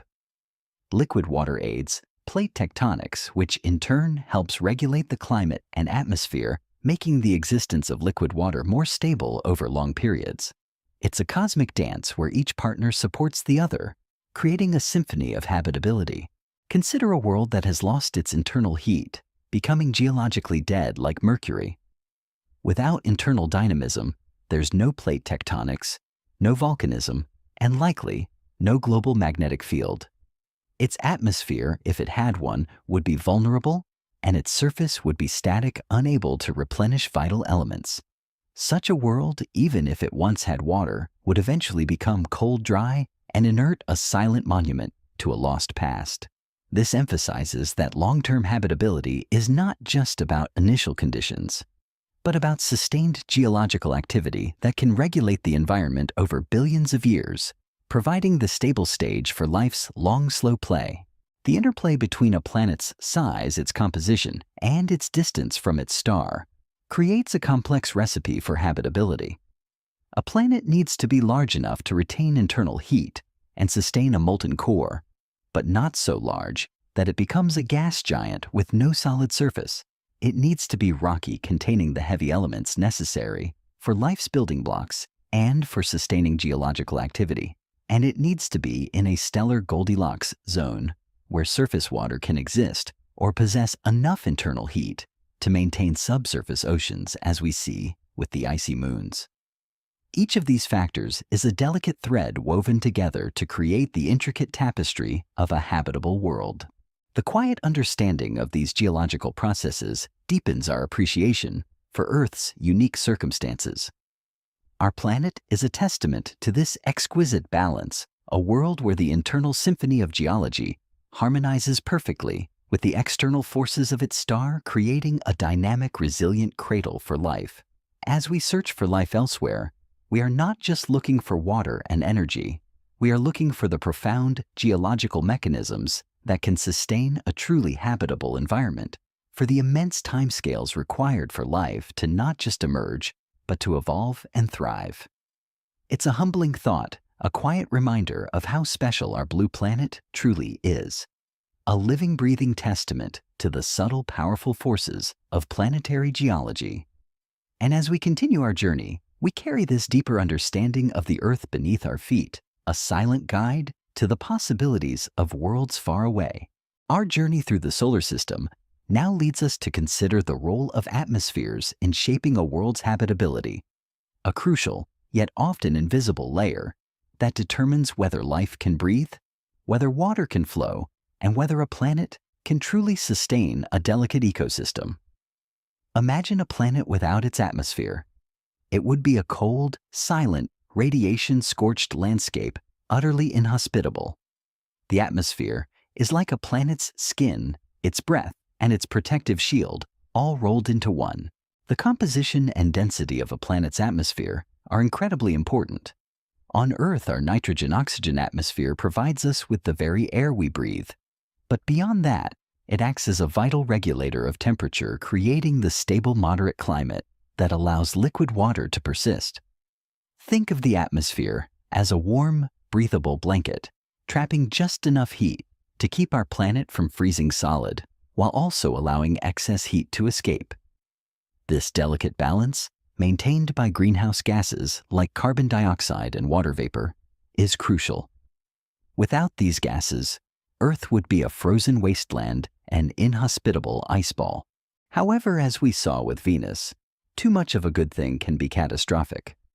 Venus's runaway greenhouse effect, driven by an overwhelming amount of carbon dioxide, turned what might have been a watery world into a scorching inferno.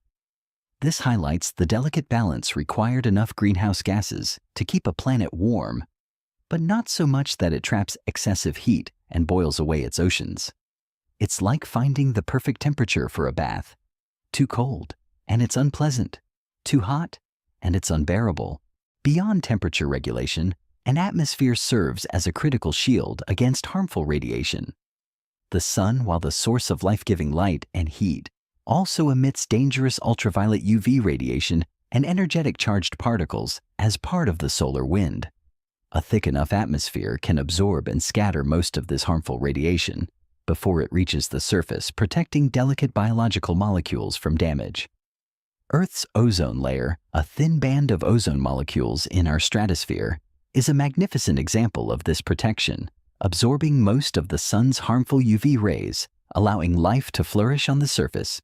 Without it, our planet's surface would be barren, constantly bombarded by deadly radiation. Moreover, an atmosphere also offers protection from small meteoroids and space debris. Most of these tiny cosmic projectiles burn up upon entering a thick atmosphere, creating fleeting streaks of light we call meteors or shooting stars. Without this atmospheric buffer, even small impacts could frequently pummel a planet's surface, constantly disturbing any delicate ecosystems. Imagine a world constantly under bombardment, its surface never truly at peace. The presence of water vapor in an atmosphere is also crucial, as it enables a hydrological cycle. On Earth, water evaporates from oceans, forms clouds, and falls back as rain, constantly recycling this vital solvent and distributing it across the planet. This cycle also plays a role in energy transport and climate regulation. Without an atmosphere to hold water vapor, a planet would be dry and lifeless, even if it had abundant surface water in its past, like Mars. Mars lost its atmosphere, and with it, its surface water cycle effectively ceased, turning its once watery landscape into a parched desert. The very chemistry of an atmosphere, the presence of certain gases, can also serve as biosignatures, subtle hints of life's existence. The detection of oxygen in Earth's atmosphere, for example, is a strong indicator of life, as oxygen is a highly reactive gas that would quickly disappear without constant replenishment by biological processes like photosynthesis. Similarly, the detection of methane on Mars or phosphine on Venus, however ambiguous, sparked excitement precisely because these gases can be produced by biological activity. These atmospheric clues are like faint scents carried on the wind, hinting at unseen presences. The delicate interplay between a planet's internal geology, its magnetic field, and its atmosphere creates a complex interconnected system, a symphony of conditions necessary for sustained habitability.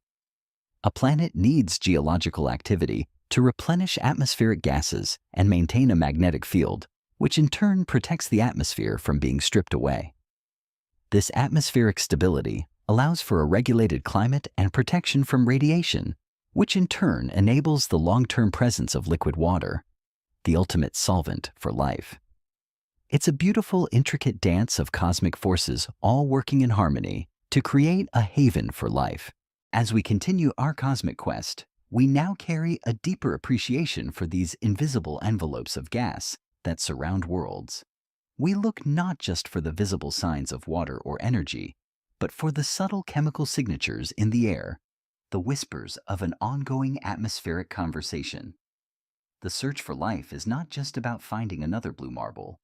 It's about understanding the intricate atmospheric ballets that could cradle and protect a delicate living world anywhere in the vast, silent tapestry of the cosmos. Our understanding of Earth's own atmosphere, this breathable skin that protects and nourishes us, provides a profound template for what we seek elsewhere, a truly miraculous and vital shield in the emptiness of space. Our gentle journey through the solar system has brought us to reflect on the deep, intricate connections between a celestial body's internal dynamics, its protective atmosphere, and the very spark of life. Now let us softly drift towards a concept that might seem counterintuitive at first glance, but is crucial for understanding the potential for life in the vast cosmic ocean. The concept of time and its deep implications for life's evolution. Life as we understand it is not an instantaneous event. It's a patient unfolding, a slow, deliberate dance that requires immense stretches of time. Imagine a single grain of sand, and then imagine countless billions of grains of sand stretching across an endless beach.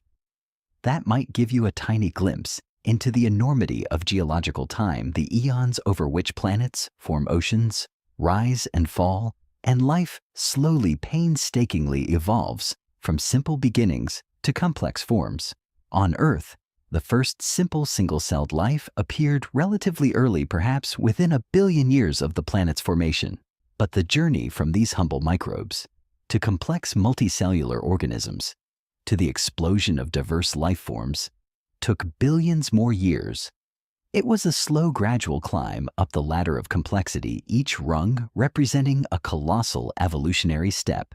This means that for a planet or moon to harbor complex life, it must not only possess the initial ingredients and conditions for habitability, but it must also maintain those conditions for an incredibly long duration. Think of it as nurturing a delicate seedling. It needs not just the right soil and water at the start, but consistent sunlight and protection from harsh storms for decades, even centuries, before it can grow into a mighty tree. A world that experiences frequent catastrophic changes, extreme temperature swings, constant heavy bombardment, or sudden atmospheric loss would struggle to allow life to gain a secure foothold, let alone evolve into anything beyond the simplest forms. For example, consider the early solar system, a tumultuous era often called the Late Heavy Bombardment.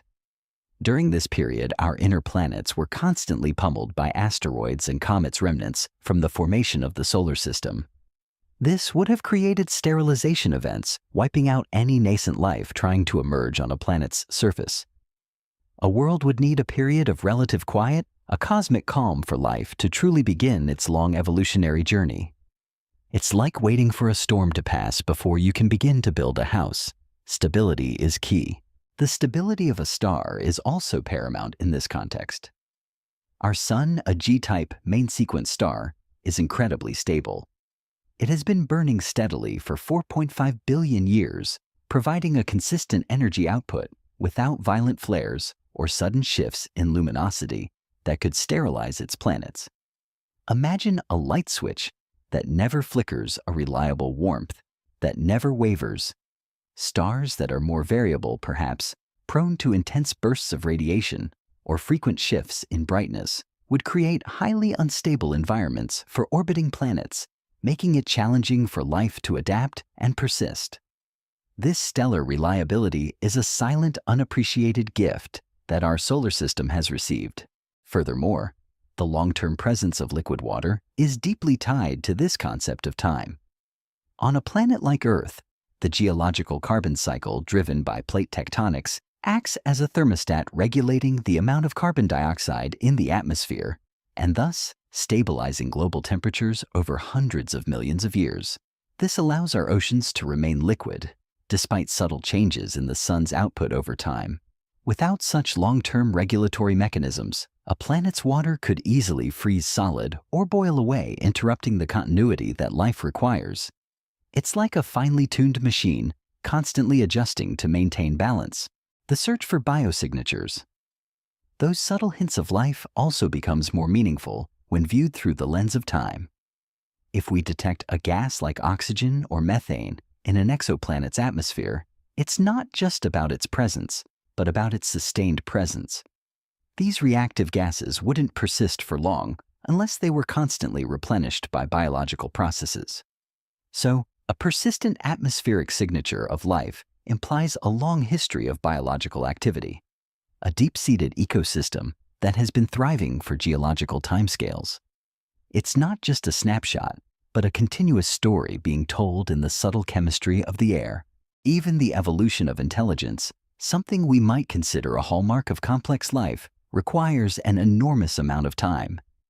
Billions of years of natural selection, countless iterations of genetic mutation and environmental adaptation were necessary for the development of complex nervous systems and conscious thought on Earth. This suggests that if we are searching for truly advanced civilizations elsewhere, we are looking for worlds that have not only been habitable for billions of years, but have also avoided catastrophic events that would reset the evolutionary clock. It's a humbling thought underscoring the precious rarity of intelligent life, a cosmic lottery with immense odds. This deep appreciation for time also informs our approach to searching for life on the icy moons of the outer solar system. If these subsurface oceans are sustained by tidal heating or radioactive decay, those processes must be long-lived and stable enough to provide consistent conditions for billions of years. A fleeting ocean warmed for a mere few million years before freezing solid might not offer enough time for life to emerge and evolve beyond the simplest forms. The longevity of these hidden oases is as crucial as their initial existence. It's like having a consistent energy supply for a hidden city, ensuring its prolonged existence. Ultimately, the contemplation of time in the context of life's origin and evolution deepens our awe for the universe's patient, relentless processes. It reminds us that life at its core is a persistent act of survival, adaptation, and transformation over vast, unimaginable stretches of cosmic time. As we continue our search, we are not just looking for a flash of light, but for the quiet, enduring glow of a world that has patiently nurtured life for eons, a testament to the profound beauty of cosmic endurance. The universe holds its secrets, carefully revealing them only to those who are patient enough to observe and humble enough to acknowledge the immense scales of time involved in its grand unfolding. Our gentle journey through the solar system has revealed many potential abodes for life, both overt and hidden. Now let us reflect on a crucial aspect that influences all these possibilities: the sun's influence and the concept of the habitable zone, often fondly called the Goldilocks zone. Imagine a cozy band around a star, not too hot and not too cold, where the temperature is just right for liquid water to exist on a planet's surface. This is the traditional definition of the habitable zone, and it remains a vital guiding principle in our cosmic search. The sun. Our own star is the primary source of energy for life on Earth. Its radiant light powers photosynthesis, driving the entire food chain on our planet. Its warmth keeps our oceans liquid, allowing for the hydrological cycle and the vast chemical reactions necessary for life. The habitable zone, therefore, represents that sweet spot in a star system where a planet can receive just the right amount of stellar radiation to maintain liquid water. Too close, like Mercury, and the planet becomes a barren inferno, its water boiling away. Too far, like the outer planets, and water freezes solid into ice, locked away in an eternal winter. However, the concept of the habitable zone is more nuanced than simply a fixed distance. It's a dynamic band that can shift over a star's lifetime. As stars age, their luminosity can change. For instance, our sun is slowly becoming brighter over billions of years. This means that the Earth, which has remained habitable for billions of years, has done so partly because of compensating geological processes, like the carbon cycle we discussed earlier, which acts as a thermostat adjusting atmospheric greenhouse gases to maintain stable temperatures. This long-term stability is critical.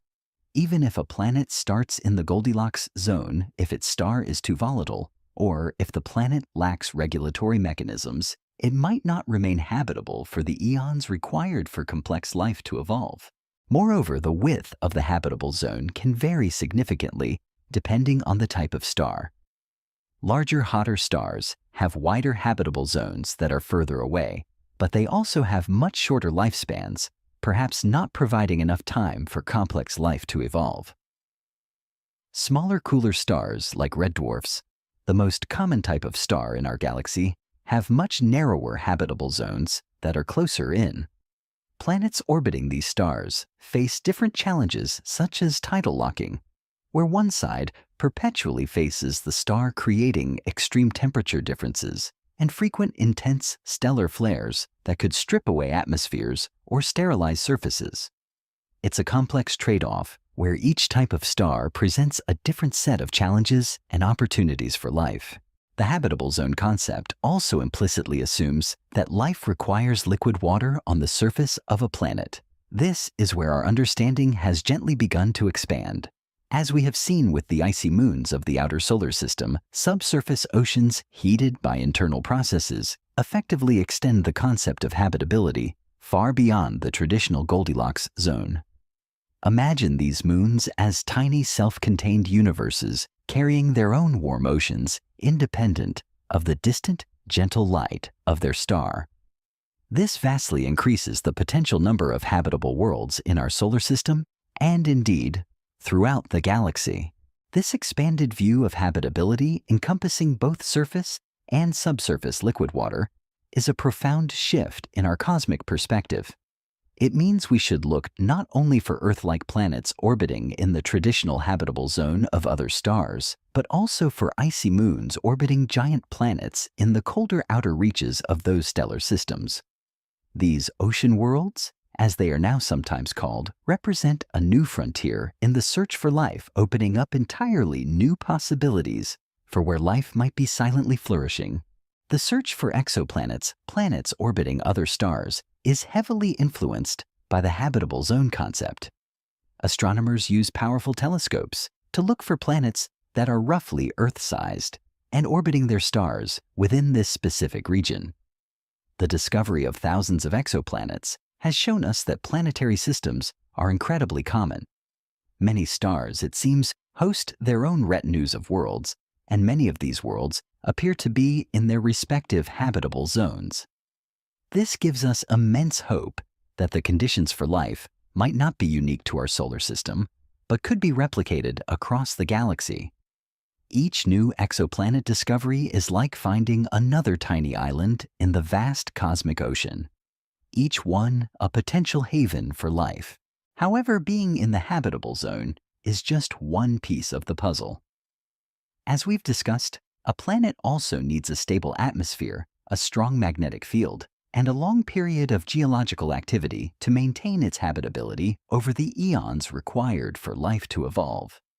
A planet in the habitable zone might be a false positive if it lacks these other crucial ingredients, or if it has experienced catastrophic events. The universe is full of subtle complexities, and life is a delicate balance of many interacting factors.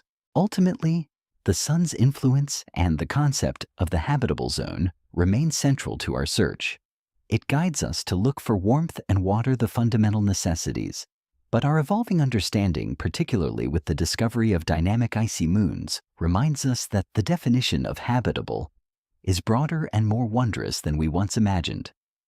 It encourages us to keep an open mind, to look for life in all its potential forms and in all its surprising hiding places. Whether bathed in direct starlight or quietly warmed by internal fires deep beneath an icy shell, the quest for cosmic companionship continues ever expanding its horizons, driven by a profound curiosity about our place in this vast, mysterious, and potentially life-filled universe. Our tranquil journey through the solar system has gracefully led us to consider the vastness of the cosmos and the conditions necessary for life. Now let us gently turn our attention to the fascinating concept of extremophiles on Earth, those incredibly resilient life forms that thrive in environments once thought utterly inhospitable.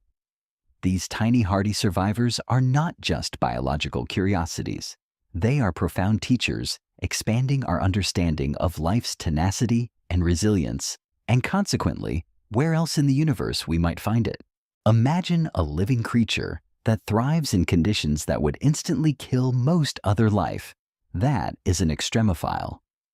These organisms, mostly microorganisms, have evolved astonishing adaptations to survive and flourish in environments characterized by extremes of temperature pressure, acidity, salinity, or radiation. They are nature's ultimate survivors, pushing the boundaries of what we previously thought possible for life. Consider thermoacidophiles organisms that love both heat and acid.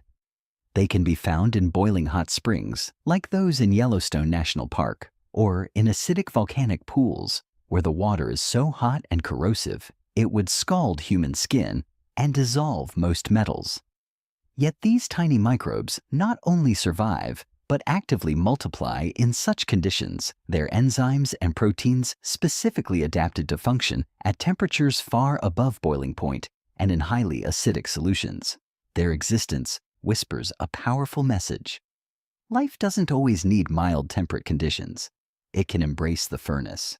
Then there are psychrophiles, the lovers of cold. These organisms thrive in perpetually frozen environments, such as the polar ice caps, glaciers, and the frigid depths of the deep sea.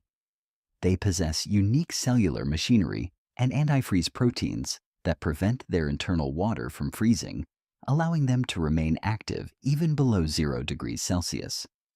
Their world is a silent, icy realm, yet within it, they find the resources to flourish.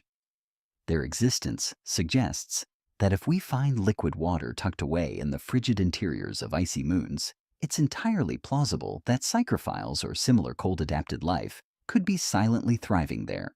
Another remarkable group are the barophiles or piezophiles organisms that love extreme pressure. These are found in the deepest trenches of the ocean, where the weight of the water above is crushing hundreds or even thousands of times greater than atmospheric pressure at sea level. Imagine being squeezed by the equivalent of several jumbo jets. Yet these microbes have adapted their cell membranes and metabolic processes to function optimally under such immense pressure.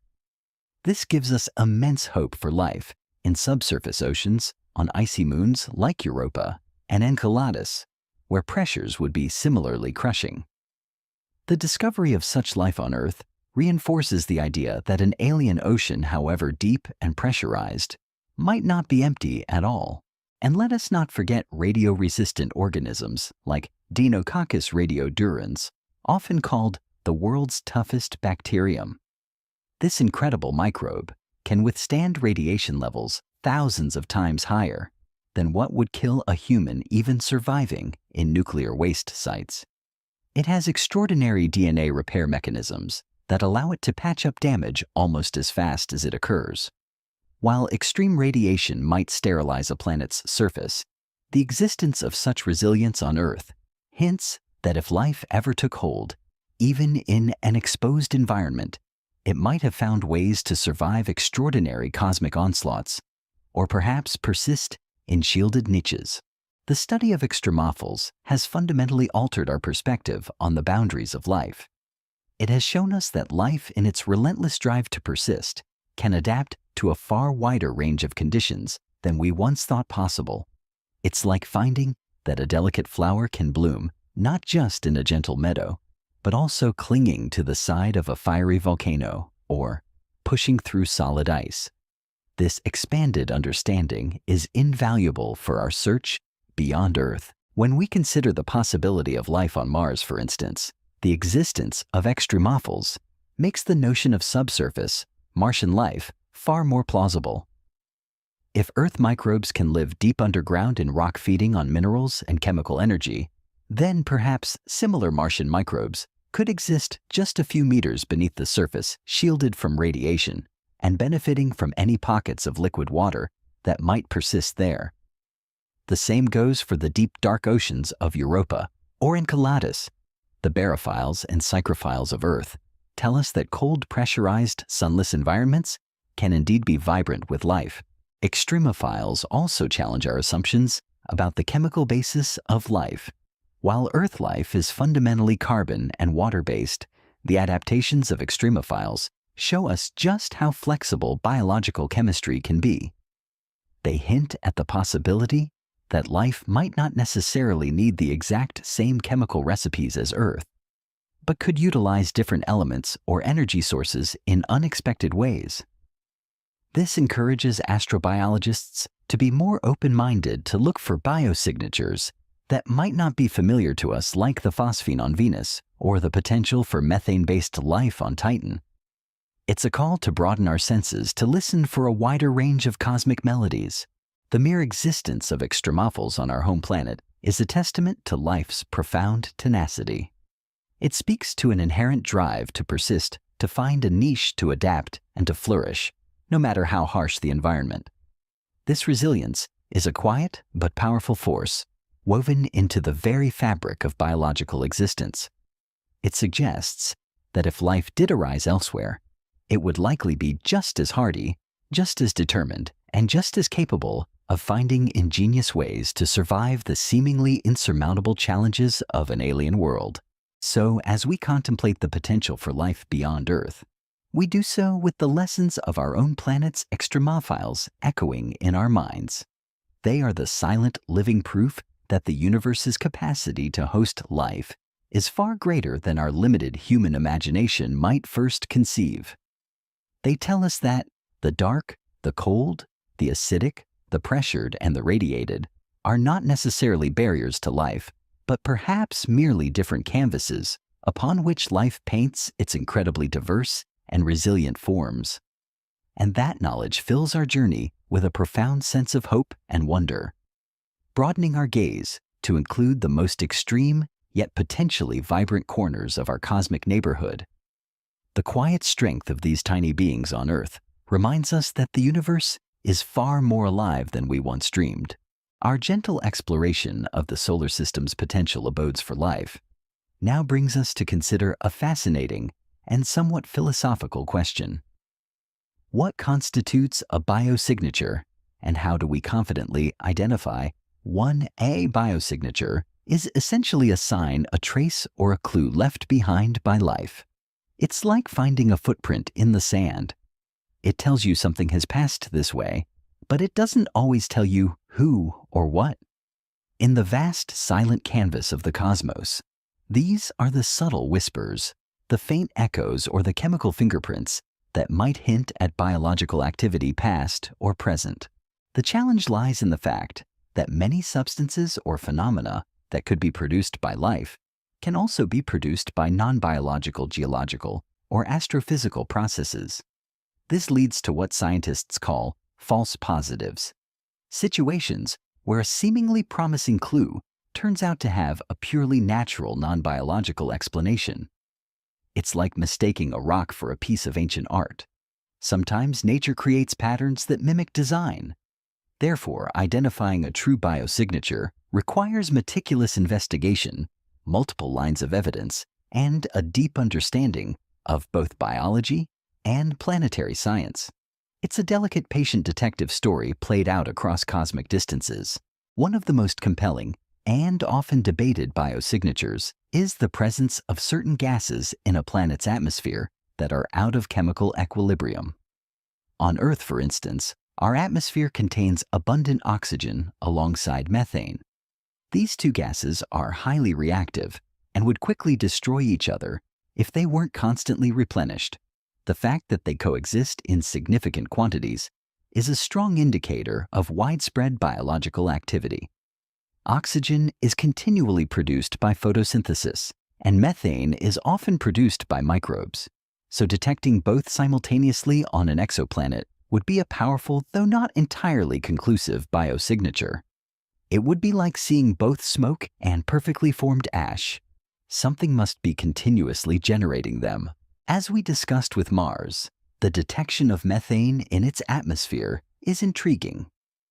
While methane can be produced geologically, for example, by volcanic activity or serpentinization, a water rock reaction, its fluctuating levels on Mars have sparked speculation about a potential biological source. The ambiguity here means we can't definitively say life, but it certainly warrants continued investigation. Similarly, the phosphine detected on Venus, while potentially biological, also has non-biological pathways for its formation. It's a whisper, not yet a clear voice. Beyond atmospheric gases, complex organic molecules can also be considered biosignatures. While simple organic molecules can form abiotically without life, the presence of very complex specific organic molecules, especially those with certain structural arrangements or chirality left or right-handedness, might strongly suggest a biological origin. Life tends to build specific intricate molecules like the complex proteins and nucleic acids that form our genetic material. Finding such highly structured molecules, particularly in certain distributions or concentrations, would be like finding a perfectly formed intricate miniature sculpture among scattered raw materials. It suggests a creator. Another potential biosignature is isotopic fractionation. This refers to the subtle preferences that biological processes often show for lighter isotopes of certain elements, like carbon or sulfur, over heavier ones. For instance, photosynthetic organisms on Earth tend to preferentially incorporate lighter carbon isotopes. If we find unusual ratios of isotopes in specific compounds on another world, it could be a subtle yet powerful hint of biological activity, a ghost print left by metabolic processes. It's like a baker always preferring a certain type of flour, leaving a subtle, consistent taste in their bread. Then there are macroscopic biosignatures, like the fossilized bacteria fragments found in some Martian meteorites. These are physical structures that look like remnants of life. However, as we noted, even these can be mimicked by natural geological processes. The challenge is in distinguishing true biological morphology from mineral formations that just happen to resemble tiny cells or structures. It requires incredibly high-resolution imaging and rigorous analysis to rule out non-biological explanations. It's a visual puzzle where the eye can be easily deceived. The search for biosignatures is often a multi-pronged approach, hoping for multiple lines of evidence to converge. If we find an atmosphere with disequilibrium gases and complex organic molecules with specific chirality and isotopic fractionation and compelling microscopic structures, then the case for life becomes overwhelmingly strong. No single piece of evidence is usually enough on its own. It's the accumulation and consistency of clues that paint a convincing picture. It's like building a legal case. You need many pieces of evidence pointing in the same direction to establish guilt beyond a reasonable doubt. This journey to identify biosignatures is not just a scientific endeavor. It's a profound act of humility. It requires us to constantly challenge our assumptions, to be rigorously skeptical, and to acknowledge the vastness of the unknown. We must be careful not to mistake a cosmic whisper for a definitive shout to avoid seeing life where only geology exists. But we also must be open enough to recognize life in forms we have never encountered before, pushing the boundaries of our Earth-centric definitions. The universe is likely far more creative than our current understanding allows. Ultimately, the quest for biosignatures is the silent, patient art of listening. It's about tuning our cosmic ears to the faint, subtle melodies that life might be playing across the vastness of space. Each potential biosignature is a note, and we are striving to hear the symphony. This patient listening, this meticulous investigation, is how we gently move closer to answering one of humanity's most ancient and profound questions. Are we alone in the cosmic dance? The answer when it comes will undoubtedly be written in these subtle, intricate signatures, waiting for us to decipher their quiet meanings. Our long, tranquil journey through the solar system has revealed the subtle interplay of various factors that shape a world's potential for life. As we near the end of our cosmic tour, let us pause to consider the challenges and future directions of astrobiological exploration, a quiet contemplation of the immense hurdles that lie before us and the brilliant paths we hope to forge. The universe holds its secrets close, and unveiling them demands not only ingenuity, but also immense patience and perseverance. The first and perhaps most apparent challenge in this grand endeavor is distance. Our solar system, while vast to our human scale, is a mere speck in the cosmic ocean. Traveling to even our nearest planetary neighbors takes years, sometimes decades. Sending robotic probes to the icy moons of Jupiter and Saturn means designing spacecraft that can endure the harsh radiation environment, operate autonomously for extended periods, and transmit data across millions, even billions of kilometers.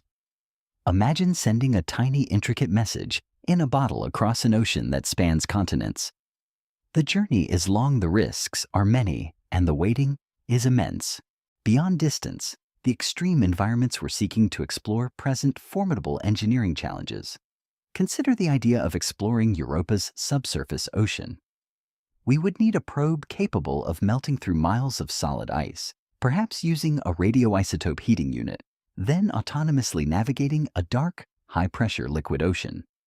Such a probe would need to withstand pressures that could crush a submarine on Earth and operate in temperatures close to freezing, all while searching for microscopic life without human guidance. The development of such technology pushes the very limits of our current capabilities, demanding innovative solutions and decades of research. It's like designing a delicate clock that must function perfectly at the bottom of the deepest trench in the ocean for years without ever being touched. Then there's the challenge of data interpretation and confirmation. As we've discussed, biosignatures are often ambiguous. The detection of methane on Mars or phosphine on Venus sparks excitement, but these results require rigorous follow-up. One cannot simply declare the discovery of alien life based on a single potentially ambiguous chemical signature. It demands multiple independent lines of evidence confirmed by different instruments and, ideally, different missions. This process is inherently slow and meticulous, often characterized by debate and skepticism within the scientific community.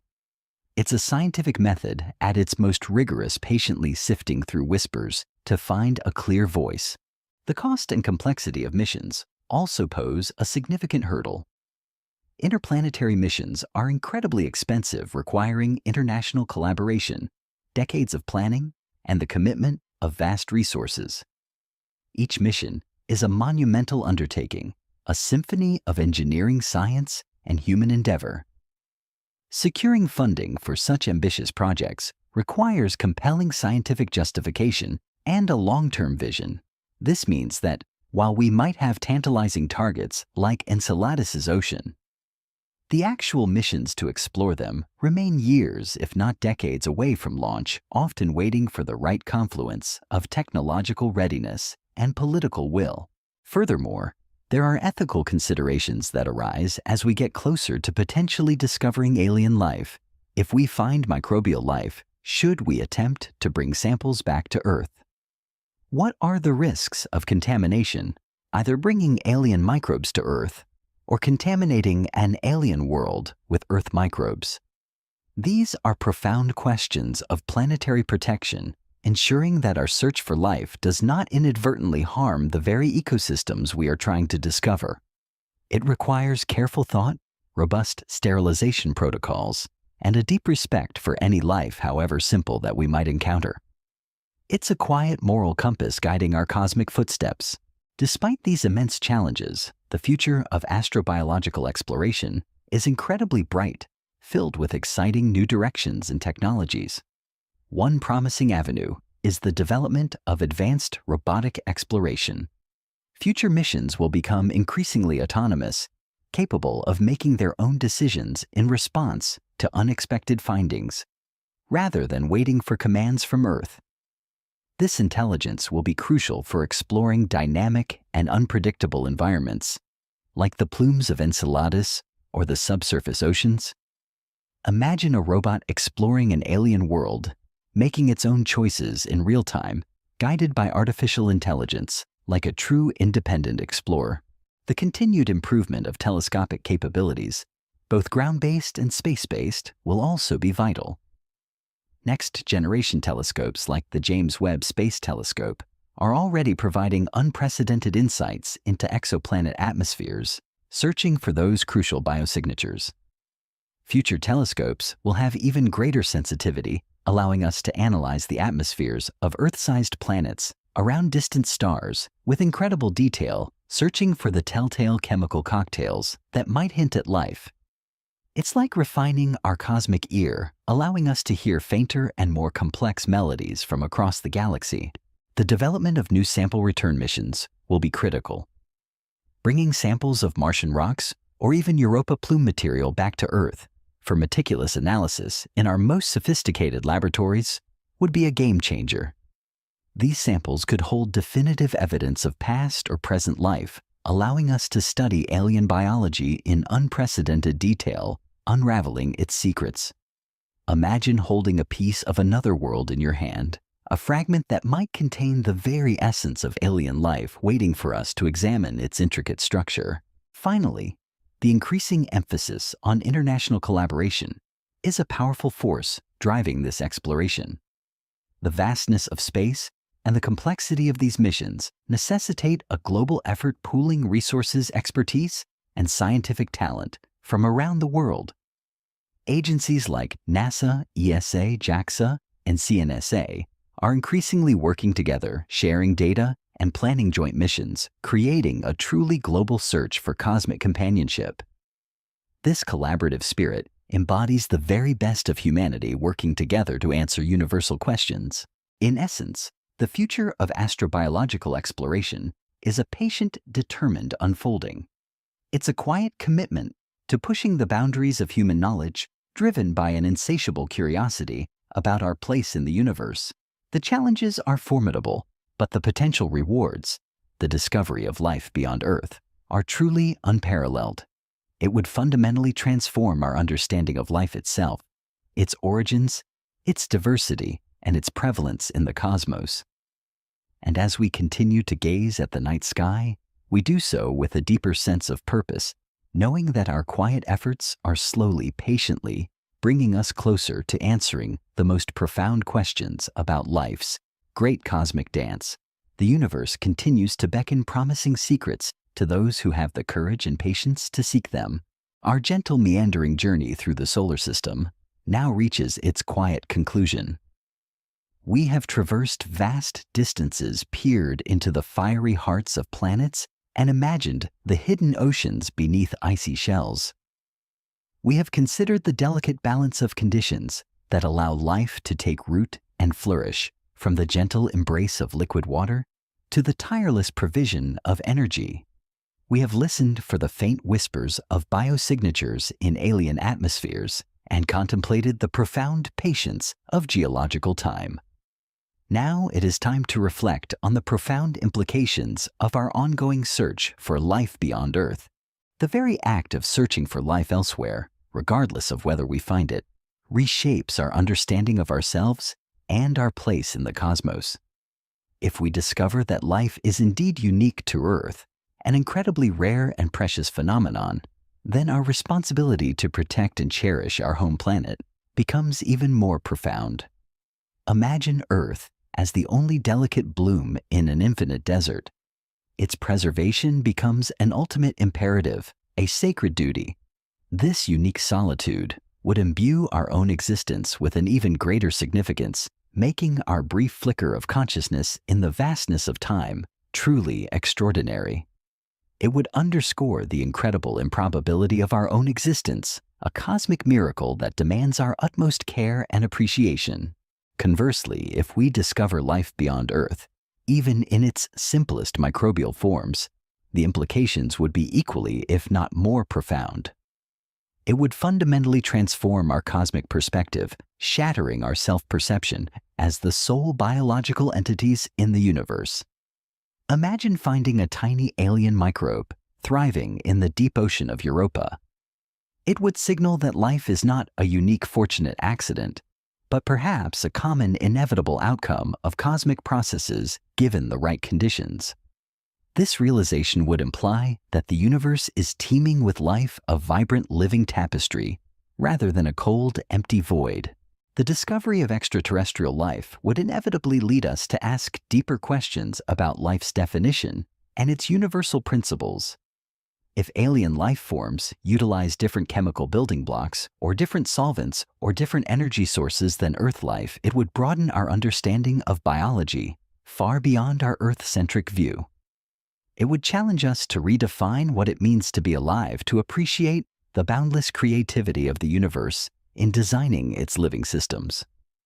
We might discover entirely new biochemical pathways, new forms of genetic information, or new ways for organisms to interact with their environment. It would be like opening a new textbook, not just on a different chapter, but on an entirely new subject that changes everything we thought we knew.